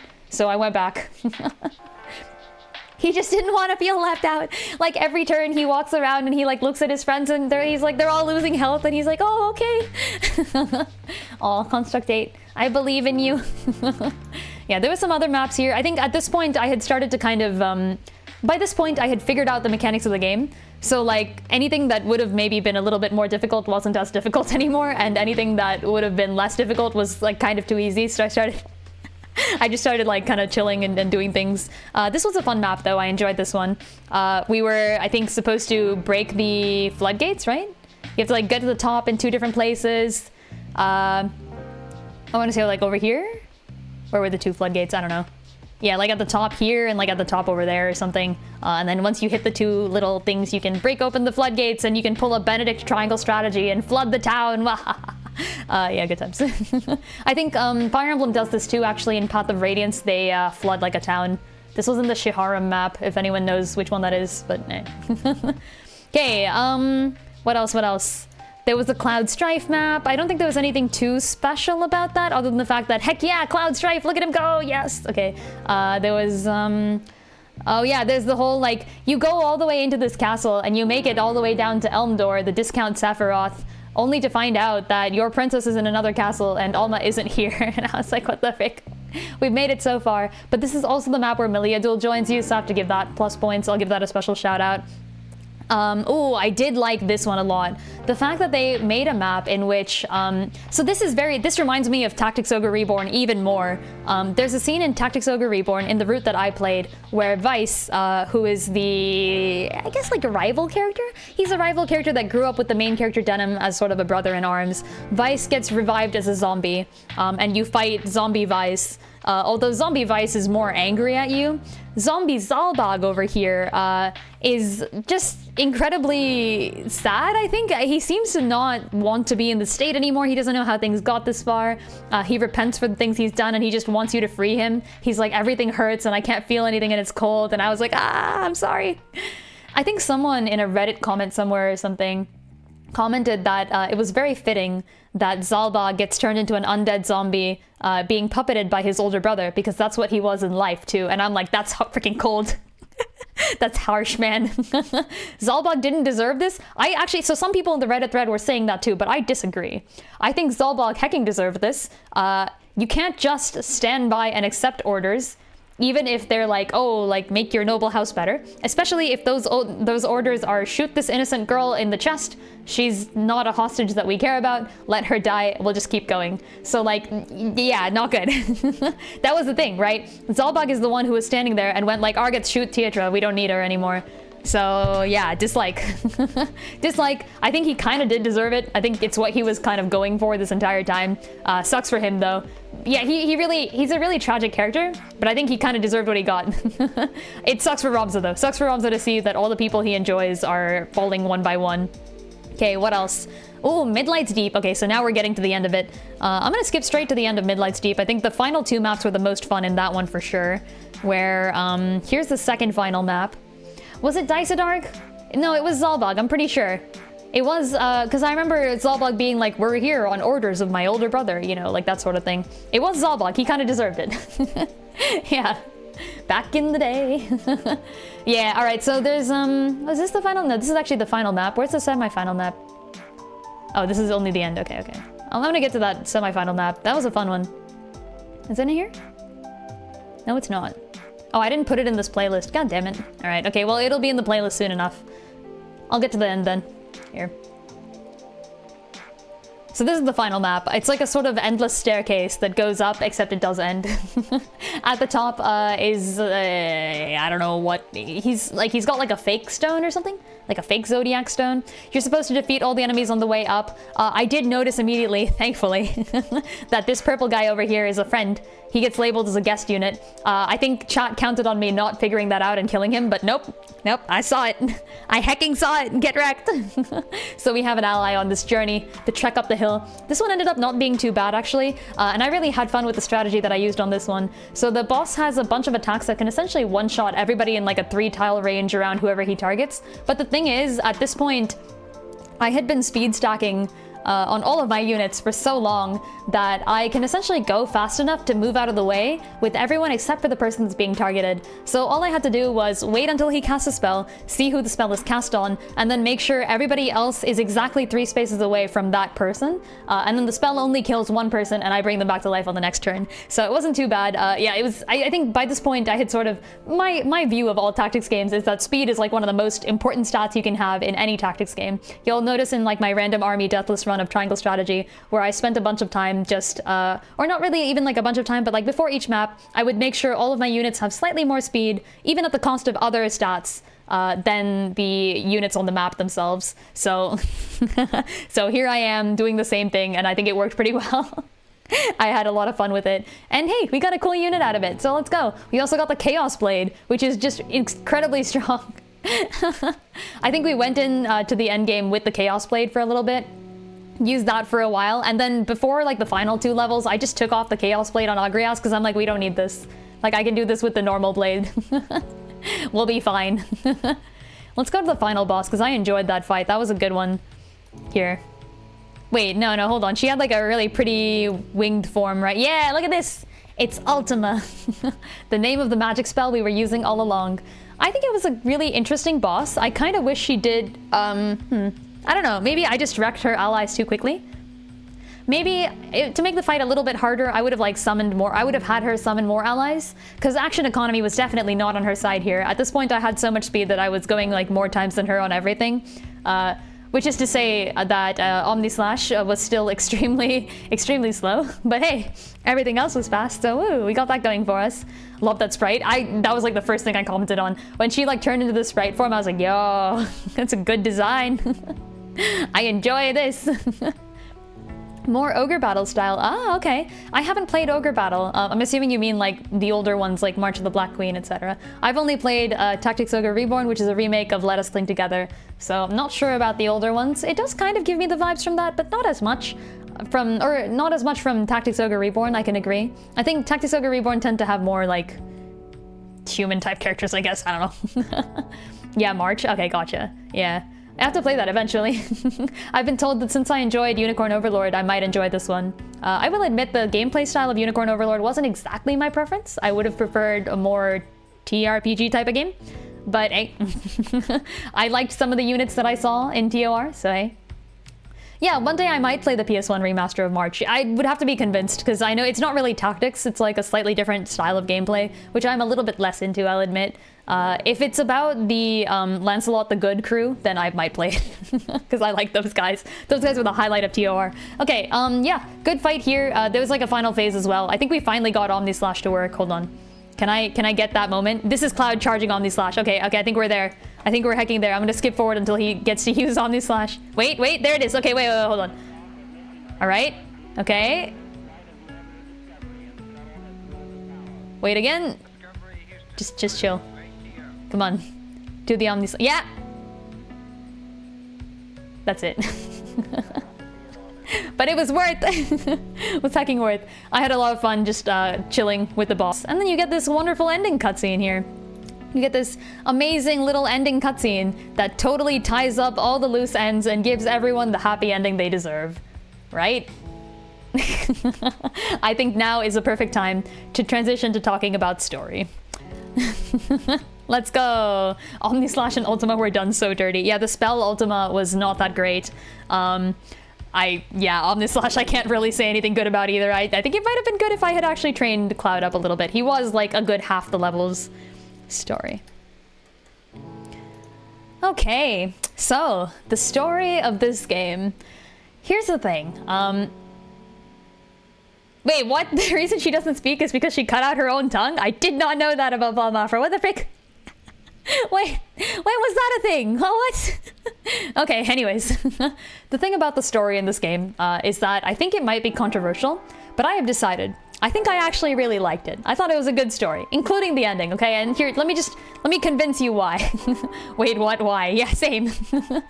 I think, okay, so the beginning of the story starts you off by telling you that there is a hero named Delita, that he's the person who made the world a better place, etc. And then it immediately tells you that you're not playing as Delita. I thought that was cool. I really enjoyed that intro. I liked playing in the shoes of Ramza. I love the part in Arc 1 where he slowly starts to doubt the nobles being good at things.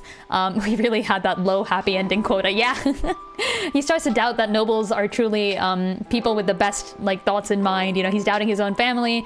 He's seen what harm people can do if they take different sides in a war, etc. He feels like he's lost everything. And there's a really, really good part at the end of Arc 1 where Ramza says a line in this remake. I think it's a little bit different in the original, but in the remake he says something like, as the pillars of my life crumbled away, I didn't stay around to watch them. I turned my back and left, and like I walked away. And I think that's really cool. Like, I mean, he's someone who has essentially seen not only the metaphorical, not only the literal pillars, but also the metaphorical pillars of his life crumble. And decides, yeah, you know what, frick it, like I'm gonna leave. I'm gonna find something I can do, but for now I'm just gonna leave. Hecking depressed. And then he finds a cause to fight for again when he realizes what's going on in the shadows. The whole Lucavi thing and the fact that there's like forces that are trying to get Duke Larg and Goltana to fight against each other. That is the War of the Lions, like this, like the Northern Sky and Southern Sky people. They're fighting against each other, etc. And as he uncovers more and more of this and fights more and more of the Lucavi, he gains more of the stones, and then Alma gets kidnapped and he goes into the final battle to save his sister. And does he, is the question? Because as you can see in the ending here that's kind of playing in the background, it's implied that Ramza lives. But if Ramza lives, then like, why didn't he go talk to anyone else? Okay, fine. Here, how about this? Okay, I can assume that Ramza might potentially be alive and Alma might potentially be alive because Oren thought he saw them. If they were alive, then maybe Agrias would be alive and Count Orlando would be alive. Yeah, exactly. I agree with that, Mob. And I'm gonna carry that logic a step further too, because if Agrias was alive, she would have talked to Ovelia. And if Count Orlando was alive, he would have talked to Oren. There's literally no way. And as we can see in the ending scene, Oren does not know what happened to Count Orlando. And as we can very clearly see in the end game scene, in the epilogue, Ovelia does not know what happened to Agrias. And it is that specific fact that leads Ovelia to doing what she did. I think I like the ending. I thought it was shocking. I didn't think it was necessary, but it was more of like a writer's why would you do this? More than like a, wait, what? Like the characters would never do this. I would not like the second thing, but I do like the first, so I'm okay with that. Oren didn't really die for no reason. I think actually everything in the ending was well explained and made sense to the characters in the story. It just wasn't a happy ending. The thing is, I really usually like happy endings. I do. I enjoy happy endings and I prefer them in all cases. But in this specific case, I can kind of see things going the way that the game says they go, really. Oren dies because he compiles all this evidence about the church's teachings being lies. Right? That's what he's doing here. Like, he's saying that Saint Ajora is this giant demon from, like, outer space who's gonna, like, kill everybody, and that he saw it firsthand. And he's also, like, the adopted son of Count Orlando, so he's not quite, you know, a real, I don't know, like, noble or whatever, right? So it makes sense that he can be persecuted maybe a little bit easier than someone of, like, true noble, long lineage status. And yeah, if you go against the church, they're gonna murder you. That's kind of fair. He did his best to live, I assume, but then, yeah, Ramza and Crew do have, Ramza and Crew do have, flying mounts, don't they? I don't know. Maybe I didn't have enough chocobos in my army. Maybe if I'd gone to the final battle with equal numbers of chocobos and normal people, then we would have been able to escape. Actually, you know what? Ramza had ignore elevation. That's right, Ramza should have lived. Ramza can fall from a height, he would have been fine. Don't worry guys, everyone's alive. I know I was there. Hobbit has spoken, everyone lived. Oh man. Yeah, that's what would happen. I kind of see what Arlen is saying here. I'm actually going to argue in favor of the ending of the story. To me, the story reminded me of something that maybe some of you have heard of, #1. You know the Silmarillion? If anyone here doesn't know what that is, it's the history behind the world of Lord of the Rings. It sort of explains what happens in the First Age, like maybe 6,000 years before... Never heard of it. Your name is literally Hobbit.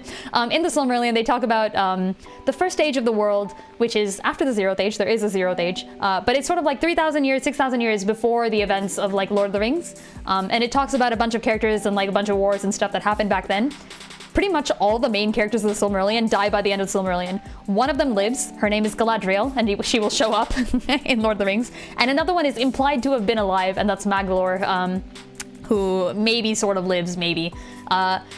In this specific case, I got the same feeling where you're hearing about a historical tale, something that happened in the ancient past. And because it's told from the future, you do kind of either know what happened to the characters at the end, or you don't know what happened to the characters at the end. And if you don't know, then they probably died off screen. So I like it. I think it's really tragic, but like, I think it makes sense. Like, they don't die in like unnecessary ways. Like, it's not like Oren was like well respected and beloved by all, and then he suddenly gets burned at the stake. It's like the church has a vendetta against him. I could see why they would do that. And Ovelia has been paranoid throughout the game. You saw her. You'll never. Okay, yeah, someone would bring up Turin. Turin has everything bad in the entire world happen to him. Poor guy. I don't think anyone in this game suffers as much as Turin Turambar in Silmarillion. Fortunately, goodly. But they do all have really shitty endings, and I think they're explained. So like, Ovelia has lived her whole life being taken advantage of by various people, essentially being tossed around like a pawn, either hidden from the world entirely, or having someone be like, take the throne and I will simply rule in the shadows while you sit there and look pretty. And then she meets this guy who finally she thinks she can trust in, but then starts to see a sort of darker side in him. And I, as the viewer, did too. Like, I was talking about this on stream. I was like, yo, Delita, that's the kind of evil cape you're wearing there, you know? What are you doing, Delita? Are you gonna kill Oren, Delita? And it makes sense that she hasn't seen the ending of all of those, right? Like, we got to see him spare Oren, but she doesn't see that. And we know what happened to Agrias and Count Orlando and the rest, and she doesn't know that. So to her, it seems as if these people are meeting Delita and then getting offed. And I can see how that would be suspicious. I guess she didn't have to go stab him for it, but really, she couldn't have done anything else. She couldn't have beat him in a fair fight. If she had brought it up with him, then he would have been on guard. The only thing she could have done with all that paranoia that's been building up in her since birth, she could have, asked. That would, yeah. So first of all, I'll give her some slack for being a young girl who is extremely paranoid and doesn't have any fighting ability on her own. Yeah, every promise he makes to her, he keeps, but she doesn't know that. Poor Kate, mischaracterized as evil. Gosh. Yeah, the characters' ultimate fates reflect the thematic elements, and I think that's really cool. I agree with that, Not. I think that's totally true.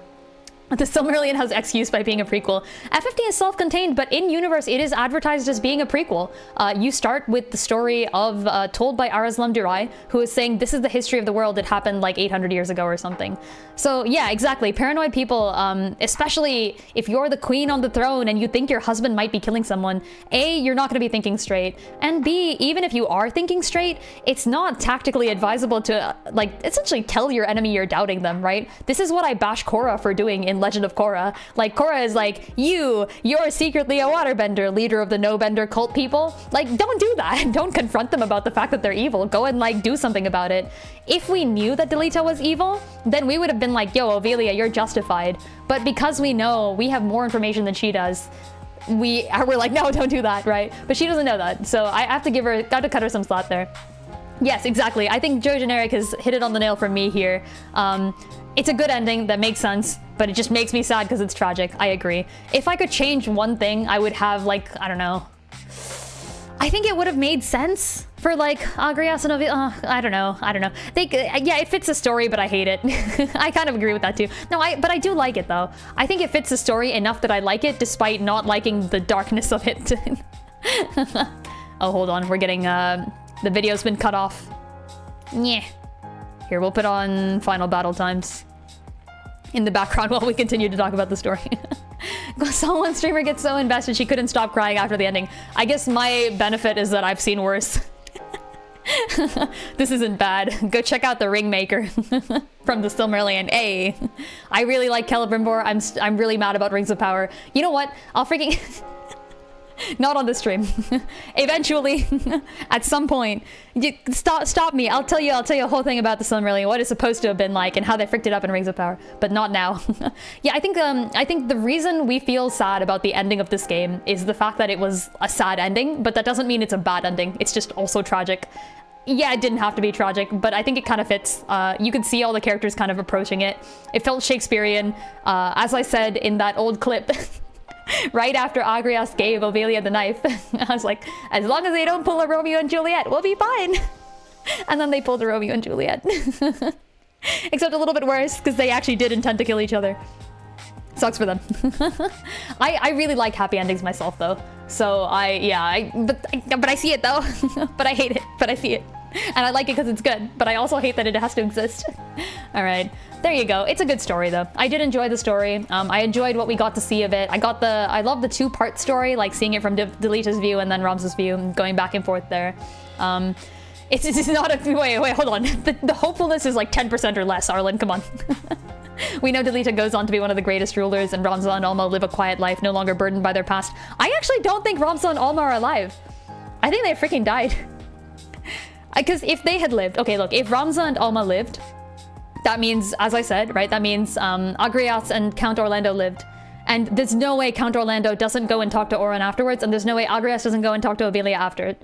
So if they had lived, that means they left their party to die. I guess, okay, like either Ramza and Alma left the rest of their party to die, ditched them, managed to survive somehow.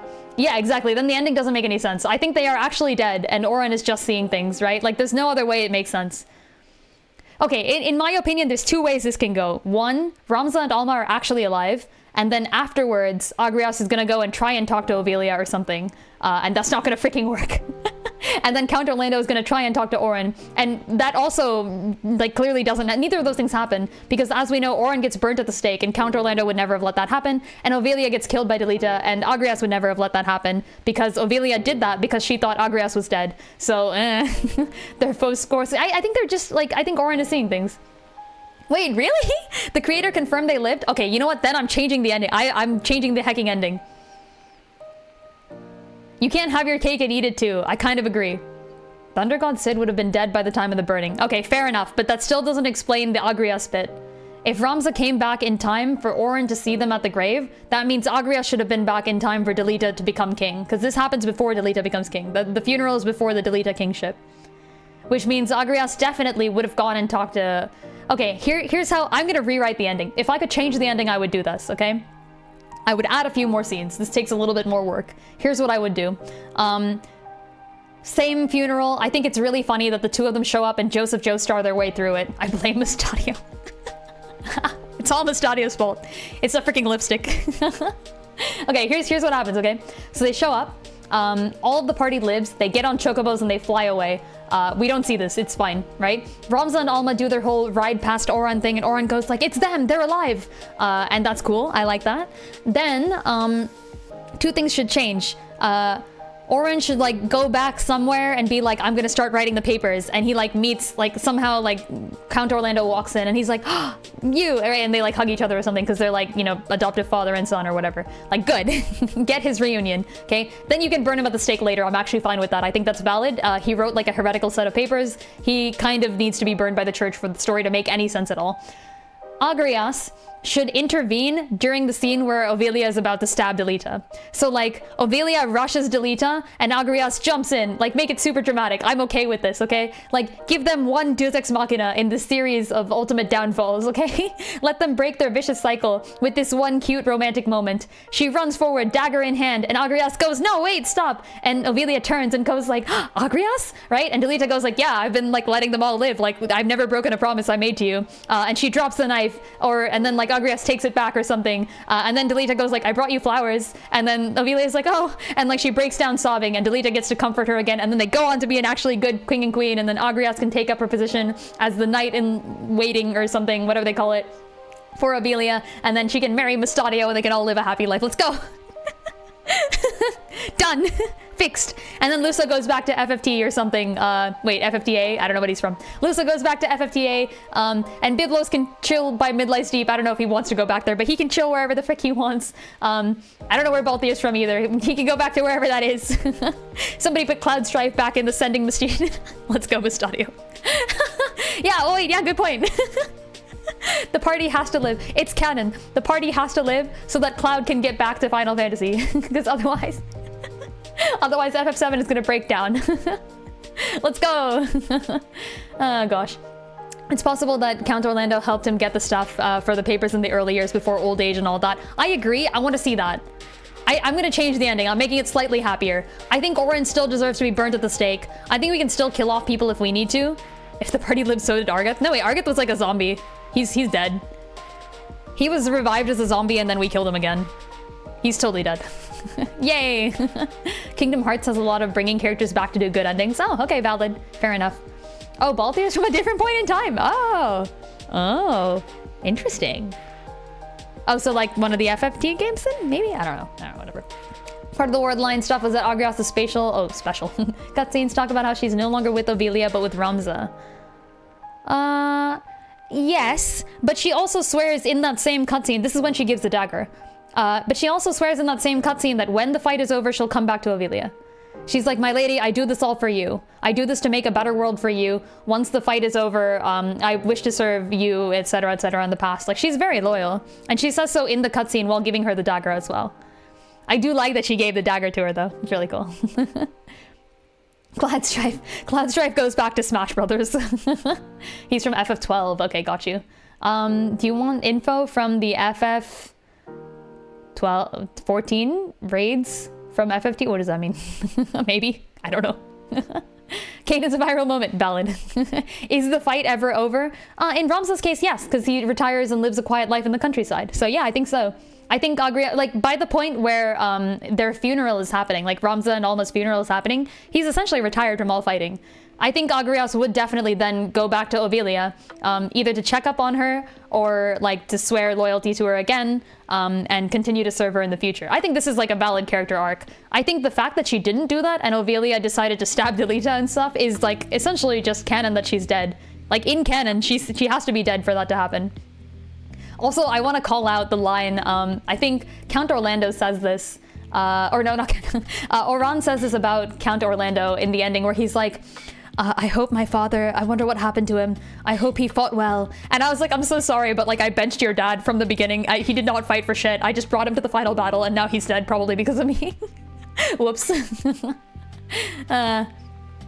To be fair, we're not sure when Ovelia decided to stab Delita. I would assume that if Ramza and Alma weren't seen again, and their funeral was held then pretty quickly afterwards, I would expect then that this happened first, but maybe not. Yeah, imagine if Agrias shows up to see her and she's dead. That would be really bad. I agree. Okay, here, the more canon version of this. Here, I'll give you 2 versions of the story then, okay? Here, we've reworked the whole story. There's 2 versions of it. Here's what would happen in canon if we count all the evidence that we've compiled over the course of this discussion, okay? We start from the beginning, which is to say the end. Everybody dies, but they escape. Ramza and Alma live a quiet life, like Kira Yoshikage. And they Joseph Joestar their way through the ending as well by showing up to their own funeral and being like, I lived, bitch. And Oran is like, oh, it's them. I'm gonna write a story about them. And he goes back home, and off screen he meets the thunder god Sid, his father, and he's like, Dad. And then he like reunites with his dad, and they collect information, and then the thunder god dies of old age, and then Oran gets burned at the stake for writing heretical papers. Then Agrias returns, but between the time in which Agrias and Mustadio can get back to meet Delita and Ovelia, Ovelia gets paranoid and tries to stab Delita. Delita stabs her back. Ovelia dies, Delita lives, and then Agrias and Mustadio get to Delita in time to see that Delita has become the very thing he swore to destroy, which is to say a corrupt king. They probably fight Delita. Delita probably kills them off screen, and then Delita goes on to rule as a benevolent commoner king. This is probably what actually happened, unfortunately. I would change this slightly. I would change this slightly to say that I think we should see the scene where Oran gets to meet his dad again, but Oran should still get burnt alive. And I would like to think that Agrias and Mustadio should show up in time to stop Ovelia from stabbing Delita in the face and reclaim her dagger, and then they continue to serve as like, I don't know what Mustadio can be. He's like an artificer, right? He can be like the royal artificer, and Agrias can be the royal knight. There you go. I'm changing it. That would just be a more obvious writer fuck you. Yeah, pretty much. If Ramza and Alma arrive in time for their funeral, Agrias arrives before they stab each other. Yeah, exactly. That's what I'm saying here. So, I don't know. I think in canon, probably bad things must have happened, but I am willing to overlook canon in this circumstance and accept that the ending could have been happier. That said, I don't think the current ending is bad. I think it's a good ending. I liked it. I wish it was happier, but that doesn't mean I don't like what we got. All right, there we go. Lots to talk about the story. I mean, I could keep talking about this for ages, honestly, but let's not. Let's move on to the next topic. You gotta realize if Oran is writing a book, oh, okay, shit, never, hold on. We're gonna do a little Oran story. Because this is a point I have not yet brought up. If Oran is writing a book, he's gonna say whatever sells more copies and stretch the truth. I think that's kind of true, but I think you're definitely onto something. Oran is writing a book from the perspective of someone who wants to tell a specific story. I don't think he's gonna be selling more copies, considering that he's writing like heretical things, but he definitely has a point of view and wants to keep to that point of view. So who knows? Who knows? He might be stretching the truth in certain ways. In the Silmarillion, I like to believe this is true as well, as somebody who supports the Feanorians. Anyone who knows the Silmarillion here is well aware of the fact that the Feanorians are maybe not the most morally upright people, but you know, they're good folks. Kind of, not really. And there are certain points in the story that I like to think are a little bit biased against or for them, depending on who they're written by. In universe, the author of the story matters. In the Silmarillion, it's this guy named Penkolod who is not allied with the Feanorians. Oran here is allied with the good guys, so you would hope that he's writing things that are in favor of the good guys, but that might be twisting away other information. Oran may or may not like Delita, though. Delita did kind of attempt to kill him once, although he did spare him in the end. I think Oran seems to have a good opinion of Delita, which means that he probably wouldn't be twisting too many details about Delita, but we don't know. We don't know where his information would lead him. We don't know where his biases would lead him either. So, fair point. Fair point. Some of the Feanorians are sometimes good. Yay! Look, they didn't... I died. Yeah, they didn't mean to commit genocide. It just happened. Yay. It wasn't their fault, Your Honor. They're innocent. I mean, not really. Okay, anyways. All right, done with story. I agree that Oran's biases may have influenced the story that Arslan picked up later. Heck, maybe even Arslan's biases influence the story. Who knows, right? He might be interpreting these details in a different way. We don't know. Okay, next. Gameplay. So many fun things to talk about with the gameplay of this one. Yeah, I actually let's put some up. I'm gonna put some different video on, by the way. Okay, here. What do we watch? Let's put what was a fun looking battle? Is there a fun looking battle? Maybe like the Zalbog fight was pretty fun, I feel like. I'll put that one on. It's a good example of gameplay with like a lot of different things happening, I feel like. Yeah. There we go. I'll keep this one on in the background while I talk about gameplay. Okay, so the gameplay of this game, direct topic change. Extremely direct topic change, but the gameplay of this game actually was quite stellar. I want to give a huge shout out to this game for the way that it executes its gameplay. One of the main problems of tactical RPGs, and I say this as someone who's played quite a bit of them, one of the main problems is actually getting the players to attack.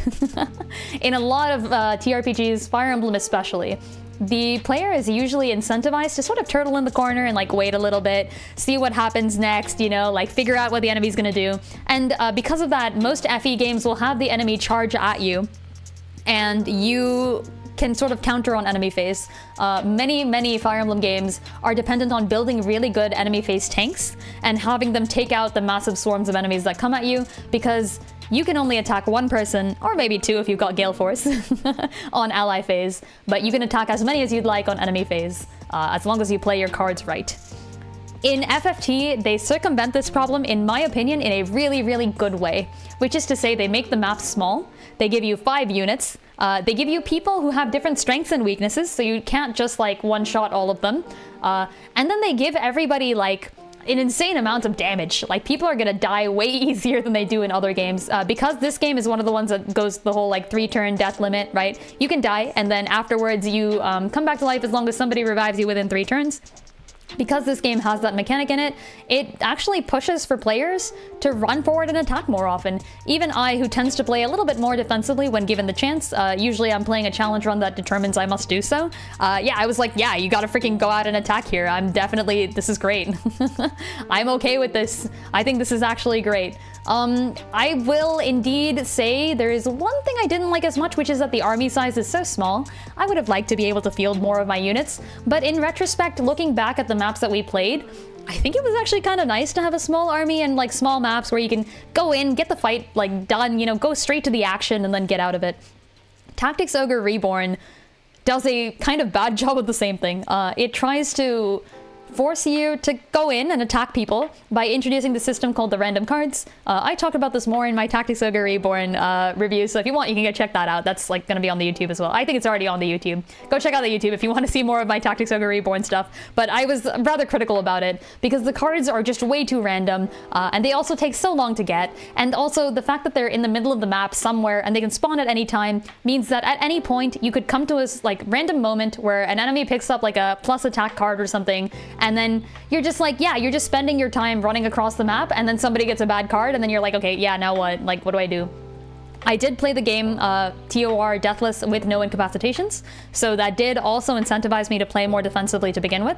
That might be a thing, but I think even with that specific challenge that I put on myself, I was still like, yeah, why are we doing this? These card things, I don't necessarily like them, and I feel like I'm wasting a lot of time having to take care of them almost, versus having them as a fun mechanic in the game. This game does the same effortlessly, and I appreciate that. Oddly enough, this set of mechanics make the Deathless one less stressful. Yes, it very much does. I think this challenge, the real challenge of this run was the fact that I didn't know anything. Like, Deathless is not hard. I don't think it was very difficult to do Deathless in this game. I think no incapacitations would be insanely difficult. This is why I did not try it. I think this game has enough going for it that I would need to play the game at least maybe like 1 or 2 more times just to figure out all the mechanics before even if I wanted to attempt a no incapacitations challenge, I would need to know the game pretty well. But yeah, I think the way this game is currently, yeah, it would be a ton of grinding and still RNG for guests, correct? And it would also require specific builds that I could now think of, but like at the beginning of the game, I wouldn't have known. Obviously, when going into a map, I have no idea what's going on in it. So yeah, I'm glad I stuck to the challenge that I had here. The main way that I kind of induced challenge in this game for myself was just not knowing any of the mechanics. So, so, you know, like encountering this game for the first time, really, like, for the first time in a while, it gave me like a good view of how it felt as like a young me playing my first Fire Emblem game, where I didn't know about things like growth rates or skills or anything like that, right? And just tried to figure it out as I went through. I tried to do the same in this game because it's also different from FE and doesn't really have the same mechanics going in. And it's really fun to like look back and be like, oh, this one's the same as Fire Emblem, but I like tested it and I thought that wasn't true. It was really fun.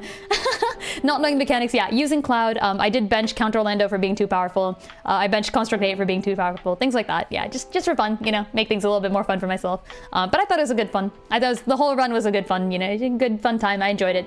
I think if I were to change a few things though about this, I think, okay, so there were some mechanics and like quality of life upgrades that I would have liked. Enemy ranges, pretty obvious thing, would be nice to have. Like other things, I think like movement ranges, enemy attack ranges, ability to try out a movement and then undo it as long as you haven't taken an action afterwards. Pretty much every tactics game made after this one has that. Heck, I think even Shadow Dragon, like the original FE1 Mystery of the Emblem, had that. So I don't know, I guess this game just doesn't do it. Fair for me, I'm not gonna like judge them too much for it. If we had like the CT of all units in a bar, sort of like Triangle Strategy does, that would be nice, that'd be super useful. Or just display the turn order on the map at all times, like the numbered units. Triangle Strategy does this as well. What else? I don't know, some other stuff like more directions in quests, give like characters a little bit more hints in the story. Like I don't want to have to like look up something to figure out where Cloud is, or to have chat tell me like, oh, like go to this one place after getting this one thing, after doing this one quest, after going to this island, and then like turning clockwise 3 times and throwing your rock in the air or something. Like, I don't know.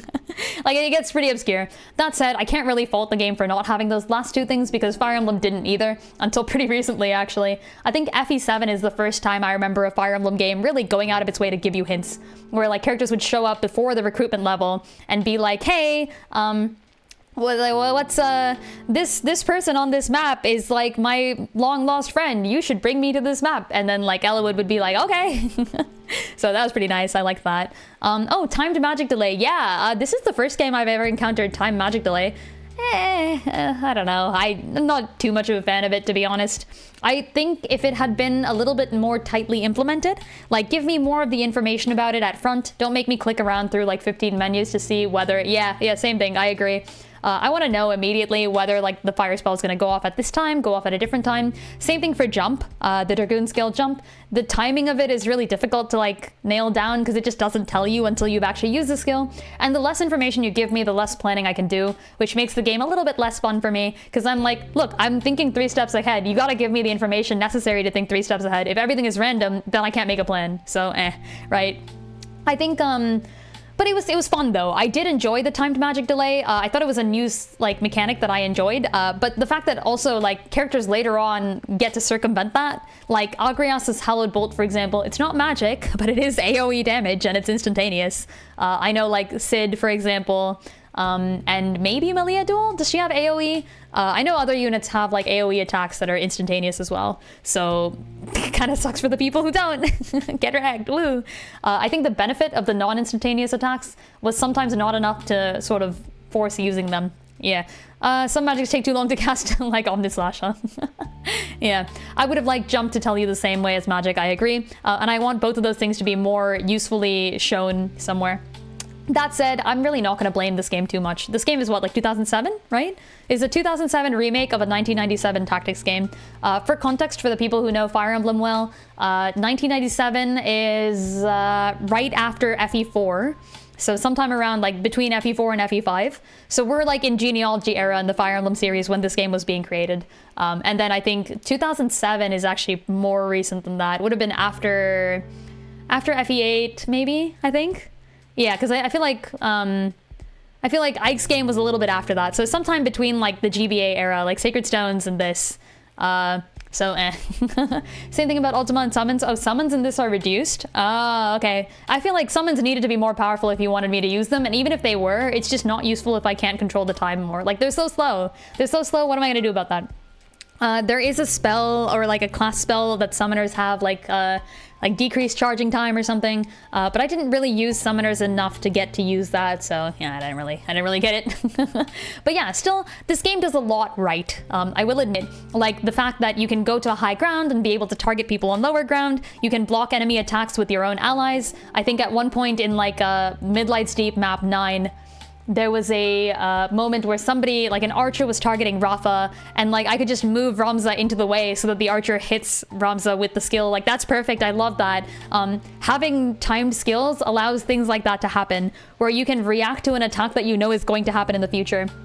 Same thing with like the Midlight's Deep map 10, for example. I was talking about this earlier, where one of the like enemies has this like 3-range giant magic spell that essentially is going to one-shot anybody that gets caught in it. But because it's going to take some time for the enemy to cast, I can simply move my units into range and out of range such that they don't get affected by it. So I love that. I think that's really great.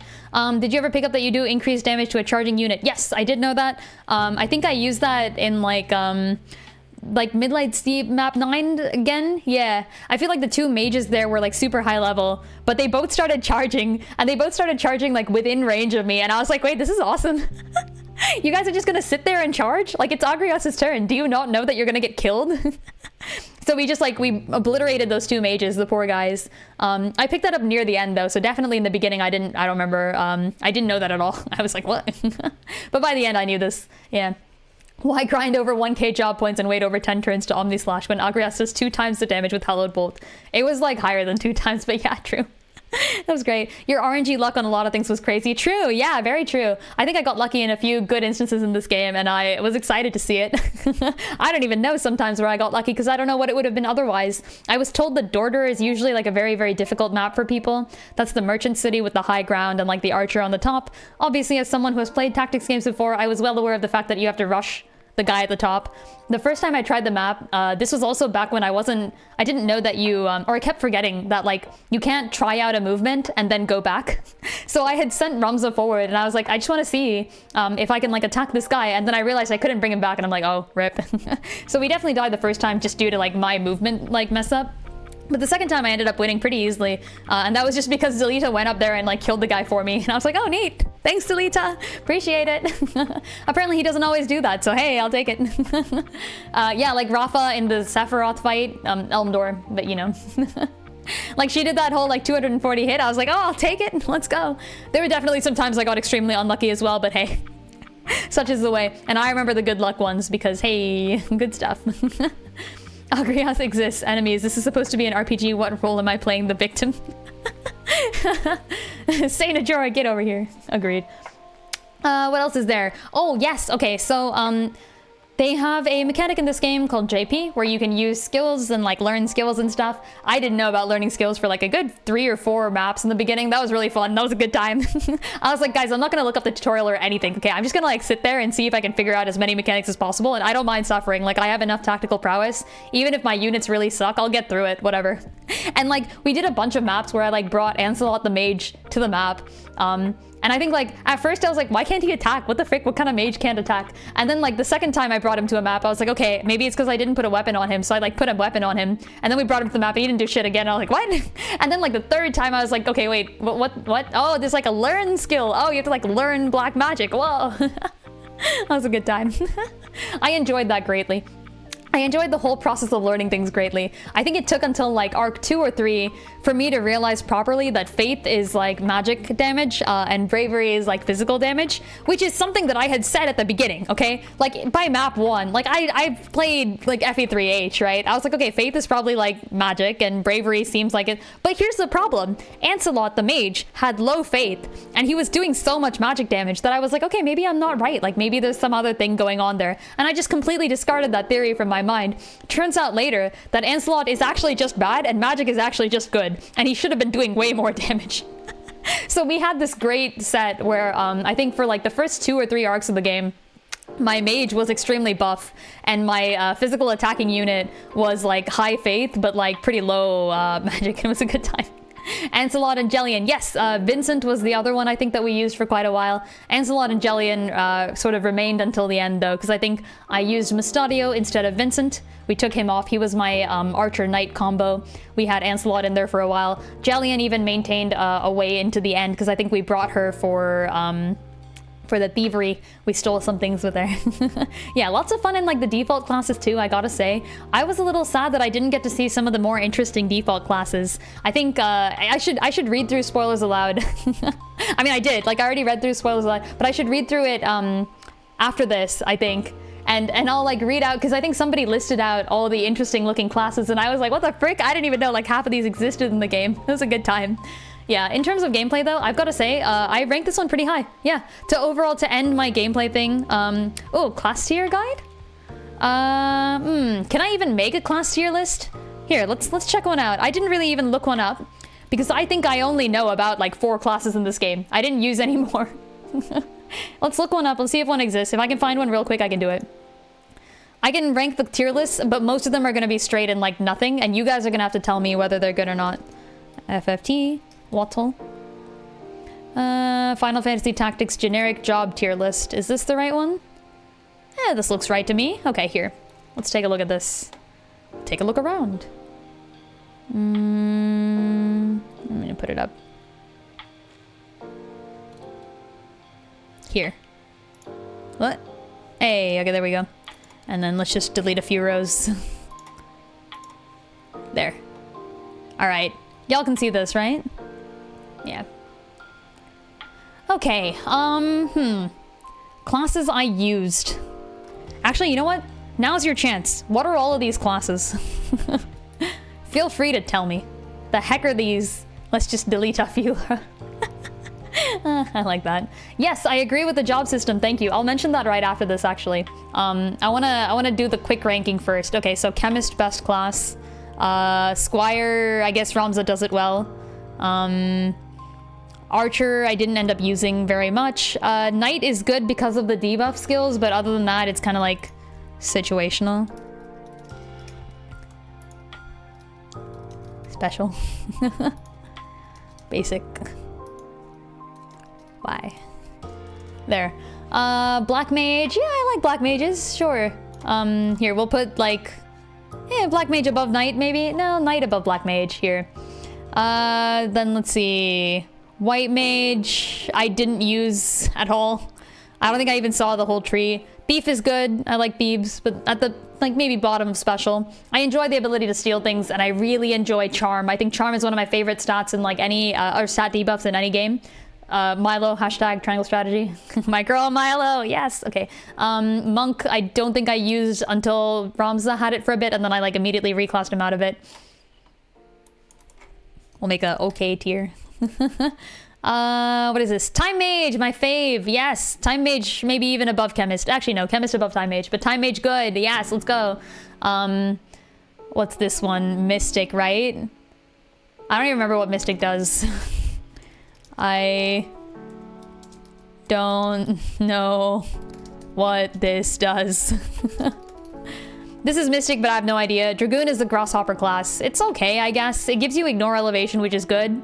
But other than that, Mystic, my beloved. Yeah, I'm kind of sad that I missed out on that. You maxed Chemist so hard you just ignored White Mage. Yeah, pretty much. Items are best, okay? Everybody knows this. Because, like, healing sucks in this game. Healing spells did nothing. Mystic is Beowulf, but weaker and with a charge time. Oh, right. Okay, Beowulf is the Mystic guy. Yeah, his spells were good. His spells were good. I still didn't use it, though. I actually don't even know what this is. What is this? I don't know what this is. This is Orator, right? I think Orator was good, but, like, I didn't use it. Oh, this is Summoner. Yeah, top tier okay. Top tier okay. I enjoyed having Ancelot in the team. I thought that was cool. What is this? I don't know what this is. Samurai, I didn't use. Oh, that's Geomancer? Oh, I wouldn't know. This is Geomancer. Okay, Geomancer goes in, like, top tier basic. Oh, that's Ninja? This is Ninja? Really? That doesn't look like a ninja. Come on. Random fact, people have beaten this game only using Ramza when possible and as the Chemist class because that's how good Chemist is. Yeah, I'm well aware. I agree with this greatly. Ninja, I don't think I even used, and also I killed them pretty quickly when I was fighting them the first time. The second time was on the rooftop and that was just unfair. Yeah, we love shooting guns. Exactly, exactly. Like, they have items, potion, like, and all that stuff. Plus guns? Like, come on, that's insane. That's too good. What is this? I don't know. I don't know. Is that Mewtwo? Hey guys, it's Mewtwo. I don't know. I don't know. And Onion Knight, which I do know. I don't know what it does, though. Yay! Headband Hippie is Bard? Oh, okay. Well, they've got a headband, so they immediately get +1 on my thing. And they're a bard, so they immediately get +1 on my tier. Here. Add a row above. I have an idea. I don't know, but this looks cool.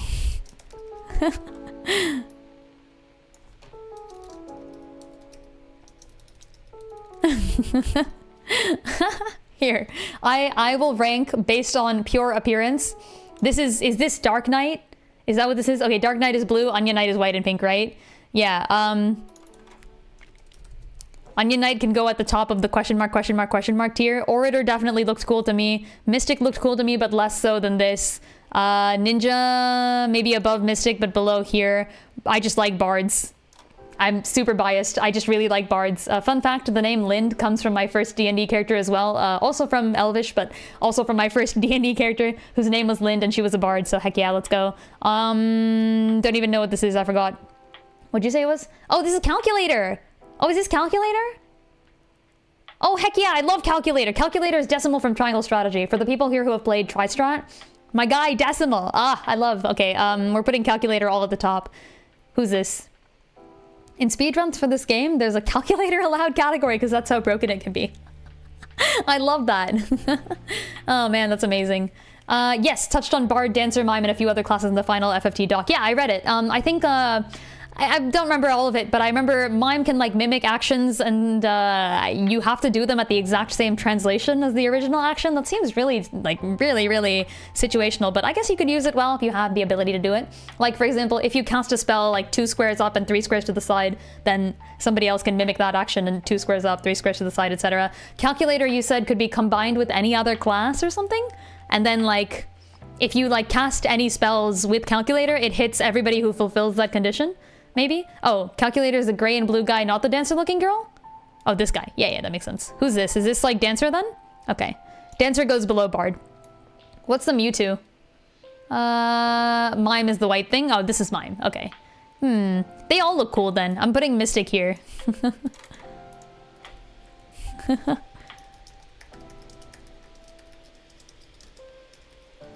There. This looks cool, too, but less so. Not Mewtwo, but Mr. Mime. Dancer below Bard. Yeah, I don't know what they do. I like Bards a lot. Look, Dancers are powerful in FE, yes. However, Bards are also powerful in FE. Let's go. Dancer and Bard in Fire Emblem is actually the exact same thing. It's just the male and female versions of the class across different games. Dancer in this game is different than Bard, right? You said Bard is like buffing allies and Dancer is debuffing enemies or something? Apparently both of them are also skills that like once you get started, you just keep going. Oh, interesting. Fair enough. Also, I shouldn't rent Samurai this low. I did so because I didn't use it. Here, we'll put Samurai at the top of like the I didn't use this tier. Archer is routinely considered one of the worst classes. Oh, nice. I agree. I definitely agree.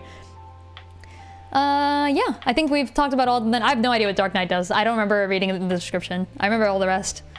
All of them sound like fun though. I think this is one of those games that like, you can play like many times and still not discover everything that you need to discover about the game. I wish I had more time to play it, but I do not. So unfortunately, I'm gonna have to like rate these based on what I liked about them from just knowing things. Makes sense, it's Arget's class. Sad but true. We figured it out, folks. The entire Archer class gets brought down by Arget, the big racist himself, the man, the myth, the legend. Oh, Dark Knight is Gafgarian. Oh, okay. Yeah, he had like a Nosferatu type thing. Fair enough. It was okay. Wasn't bad. Fair enough. Yeah, I don't even know what the unlock conditions for these. Who knows? I only figured out the Samurai one because I accidentally recruited a guy with a race, and that guy had access to Samurai. Like some random NPC had access to Samurai, so I looked it up from there. You have to murder 20 people with a character for them to be able to unlock Dark Knight, along with some brutal job level requirements. Hey, it's the Tactics Ogre Reborn Death March again. Ooh, good to know. Love it. Oh gosh. Dark Knight plays Infinite and I Am All of Me as a soundtrack all the time. Sonic and the Dark Knight. Love that. I love using my HP as fuel to hit people harder. That is a very Fire Emblem statement, actually. Hello, friends. Would you like some reprisal with your attack today? Yeah, I actually do enjoy low HP builds, like Vantage Wrath, the reprisal type combos in Fire Emblem. Not as useful here, I guess, because, I mean, I guess it's too easy to set up a low HP build when you can just kill a character and bring them back with like 10 HP. Oh, it requires crystallization, so you have to crystallize 20 people. That's so weird. That's so weird. Who decided? Okay, I can't complain. I can't complain because like every time I think of like, wow, that character recruitment thing or like that class unlock thing is so obscure. And then I remember that in like Fire Emblem, in order to get Stefan in Path of Radiance, or was it Path of Radiance or Radiant Dawn? I don't know. He's in both games, but I forgot which recruitment this is. You have to bring one of two characters to a specific corner of this random desert map and have them stand on the right tile. And if you bring anyone else there, he just shows up and gives you a sword and leaves. But if you bring either Leith or Mordecai, then he will be like, hello, I will join your army. And I was like, Was it Path of Radiance? Okay, thank you. That makes sense. Yeah, because it's in the beginning, so you wouldn't have any other Catligas. Valid stuff. Mostly your class opinions are accurate to the norm. Let's go! One playthrough of the game and I picked up this shit. Aside from Thief and Archer, they're both low tier. Oh, Thief? Nah, Thief is good. Y'all freaking ain't using Charm enough. Use Charm. Squire is more mid-range. Yeah, I only used one Squire, which is Ramza, so... I'm judging Squire by Ramza entirely. I disagree on Thief. The community is wrong. The community is wrong. I, a newcomer to the game, am correct. No, I'm kidding. I think from my experience, I'm a little bit biased as well because as I said, charisma, like charm is my favorite stat. Like triangle strategy, Milo can essentially charm any units, have them fight on your side for a little bit. Love that. I love that so much. I'm so willing. Classic, why charm when you can kill? Because then you have one more unit on your side. Like, this game has so few units already that having an extra person fighting for you genuinely helps. And then everybody else, like the enemy is also targeting this new person usually. So I do enjoy that. Yeah, exactly. I agree with Marionette here. Why kill when you can charm and have them kill instead, and then also take the attacks that everybody else would be doing? It's genuinely more useful. That is when you get it off. I disagree. Doom is quite bad. Doom is terrible. I said this when I first unlocked Doom. I was like, what's Doom? And then we had that go off. I got Doomfist. I used it on some guy in the Mustadio map with like, Mustadio's on like that range and he shoots people with a gun. And he's like a guest unit. I was like, yeah, Doom sucks. This is terrible. Why? Why would you do this? Okay, yeah, that's my ranking. Let me just go ahead and download this real quick. Download image. Image. Way better charmers than Thief, gender requirement. So most of the enemies tended to be guys, and that's why I made my one girl unit a Thief. I did that on purpose. I think I was told this. I didn't quite figure it out, but I noticed that like all the units were getting 0%. And I was like, what's up? What's this? Why can't I charm mages? And then it's like, oh, because they're girls. That's why I can't charm mages. No lesbians in FFT, huh? Not yet. We'll wait. We'll give them some time. Funny enough, Infinite single-handedly brings down everything related. Oh, sad. He could have been good. Wait, who? I lost track. Who are we talking about? Oh, are we talking about Sonic still? Hecking Sonic. Sonic is the worst FFT character. No, I'm kidding. All right, yeah, there we go. Good classes, good gameplay. Did I miss anything on gameplay? Let me scroll up. I think somebody said something. No? Job system. That's what I wanted. Thank you. Someone mentioned the job system and I wanted to talk about that. Let's put some gameplay back on. That's not gameplay. Commence. Oh, look. Would you look at that? It's the bridge. I mean, not the bridge. It's the gate. Yeah, I think, I think the job system is, okay, it's not unique. Other games do have the ability to like, you know, download skills, undownload skills, etc., etc. But I like how this system works in that you're allowed to take any movement or reaction or whatever the other one was. You can take any of those skills from any class and download them, but you can only have 2 main class moves on at the same time, where one is your main and one is like your side class. The combinations you can make with that are actually very interesting and can lead to some pretty broken combos, so I do appreciate that. I kind of wish I had more time to play around with all the combinations because there are so many of them, but the problem is you just never have access to enough JP to get everything you want, which brings me to my point here. I think I would have enjoyed the class system a lot more if we had this very simple ability. Don't give me more JP. I mean, okay, like give me more JP, I'm okay with that. But like, instead of just giving more JP, I want the ability to pull JP out of a skill and reassign it to a different skill. Kind of like in like Hades, when you can use a key to undo all the assignments on the Mirror of Night and then put the darkness back in like different slots if you want. I want the ability to like take all the JP out of a skill and then buy like a bigger skill or something. I don't think this would be too overpowered. I think, oh, they were increased? Why would you increase JP cost for most skills? What the frick? Okay, fine. Undo the increase and then literally just give me JP refund. Yeah, that's all I want. I want to be able to like buy Doomfist, try it out, realize that Doom sucks and be like, okay, just give me that 300 JP back and I'll put it into something else like Chakra or whatever. Would have been nice. I think, yeah, I'm actually not too...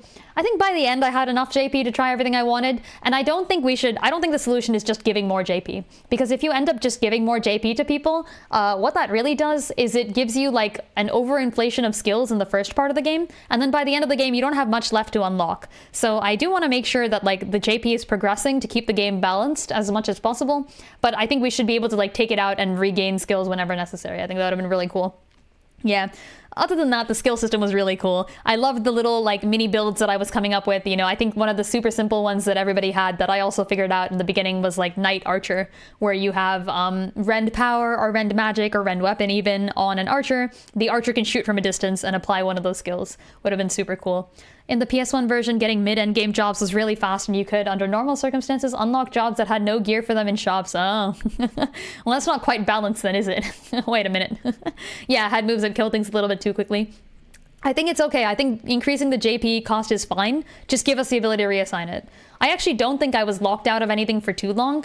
But to be fair, I was also playing like no grinding and focusing on like a certain set of units and like immediately benching everybody else. So I think people who play this game usually wouldn't optimize as much as I did. Not that I optimized, but like I did kind of approach the game in like a tactical mindset. I think most people would be like, oh, this character looks cool, let me try them out. This character looks cool too, let me try this out. Let me try this class, let me try this thing, you know? I tried to like pick one thing and stick to it, which is what let me unlock some of the things a little bit more, even if they weren't optimal, like Geomancer, for example, right? I was like, okay, I'm gonna put Ramza into Monk. I don't care if it's good or not, let's just find out. So I did, and I learned a lot about the Monk class, and I learned about Geomancer and stuff, but like, I mean, it's not that great, but it's okay, it was fun.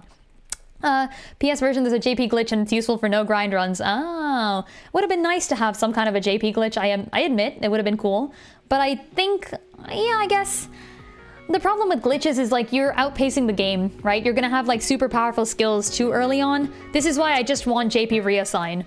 I don't necessarily think we need more JP. I think that could overbalance things, and I don't want that to happen.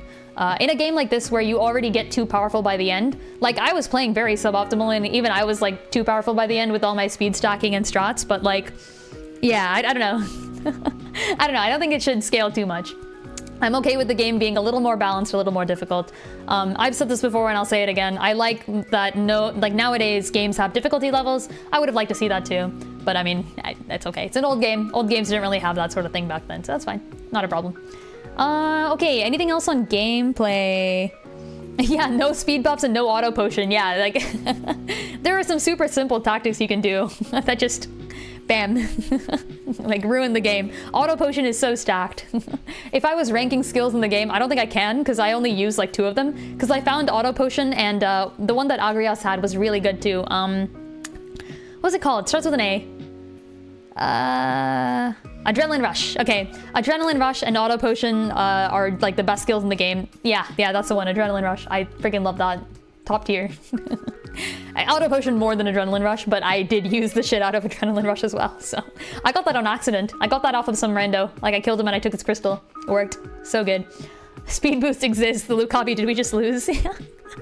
I feel bad for that guy at the top of the, I feel bad for the final boss, honestly. I did kind of troll them. I kind of, like, toyed with my food a little bit, you know? Probably shouldn't have, but, you know, it was worth. Okay, yeah. I think that's it. Anything else? No. Oh, yep, one more thing. I wanted to shout out the game for having fitting rooms, which even Tactics Ogre Reborn doesn't have. And I wanted to say, would be nice to have more army space. That's it. Now I end gameplay. That's all. Last 2 points. Props to doing something that even the remake from 2024 did not do, or 2023. I don't remember what year Tactics Ogre Reborn came out, but it was like recent. Okay, next. There's only like 1 or 2 other things we have left to talk about, right? Did I talk about art and music and stuff? Art, music. This one's gonna be quick. I don't have too much to say about the art and music other than it was good, I liked it. Like, what else? What else do we have, you know? It was good. I really liked it. When you start the game, the music that plays in that first introduction, which is the main theme of Final Fantasy Tactics, you hear it throughout the game a little bit more. It's the motif that plays in the rest of the game. So good. Like, I heard that the first time I opened up stream and started the game, and I was like, you could see me on the stream being like, whoa, oh, this is like a freaking banger soundtrack. Like, I'm so interested already. This is amazing. The art and the animations were cute. I think it's very funny that Ramza has those really stacked shoulder pads in all the official artwork. I mean, come on, it's 1997 art. I get to make a little bit of fun of him, come on. Like, look at those PS4 limbs. Like, they're not from the PlayStation or anything, but they've got those polygons. Or, wait, why did I say PS4? Hold on. All right, you know what? I take back the thing. N64 limbs there. Here, let me use a system I'm more familiar with. Look at those polygons. Amazing stuff. Yeah, I think the soundtrack was great. I love the repeated motifs. I love the themes for most things. I think for an old game, this is like the best you can get, honestly. Genuinely good stuff. Really appreciated it. In terms of comparing to Tactics Ogre Reborn, I yet again say I was more charmed with this game than I was with TOR. I genuinely think if I had to compare every aspect of this game to TOR, I would probably say this one's better than TOR in like most ways. I can't think of anything I enjoyed more in TOR. It's kind of sad, actually. Like, I was going through it, I was like, okay, characters. Ramza is a better version of Denim, but not by much, to be fair. I did enjoy Denim's character quite a bit. Ovelia is way better than Katua, and Delita is just extremely better than Vice, so, like, you know, we've already lost there. The story, I really liked what was going on in this game. I thought it was, like, more grounded, the themes were interesting, having the dual perspective was cool, versus Denim, who, his story, for me, because I only played one route of both games, my story with Denim was just... The first arc ends with him choosing not to murder an entire village of innocent people, and then the next 2 or 3 arcs are just him running away from all the people who think he murdered those people anyways. The only part of that... No, it should be White Knight lands... it should be Agrias versus Ravnus, right? I'm just saying, like, there is an Agrias in that game. But yeah, I didn't know you could recruit her, or I think I was on the wrong route to recruit her or something, so I didn't get Ravnus. Unfortunate. Anyways, yeah, so like the whole storyline for Delita is him running away from people who are like, you killed all the people, how dare? And you're like, I didn't though, like I actually didn't, like I did not do the murder. I actually specifically chose not to do the murder, and then they blamed it on me anyways. So yeah, I don't know. And then there's like a point where you like meet Vice again and you're like, oh, maybe I can finally kill him. And then that other dude shows up and he's like, no, you cannot kill Vice. We must work together. And I'm like, I was so close. I could have killed him right there. Yeah, and then eventually you go and fight like a giant demon. Yay. This one has like a similar sort of learning your way in the world, keep going up, etc., etc. And then eventually you fight a giant demon, which is a thing that a lot of tactics games do. But I feel like this one executed the themes a little bit better, in my opinion. Maybe Tactics Ogre has like a more complicated political, like sort of socio-political scheme.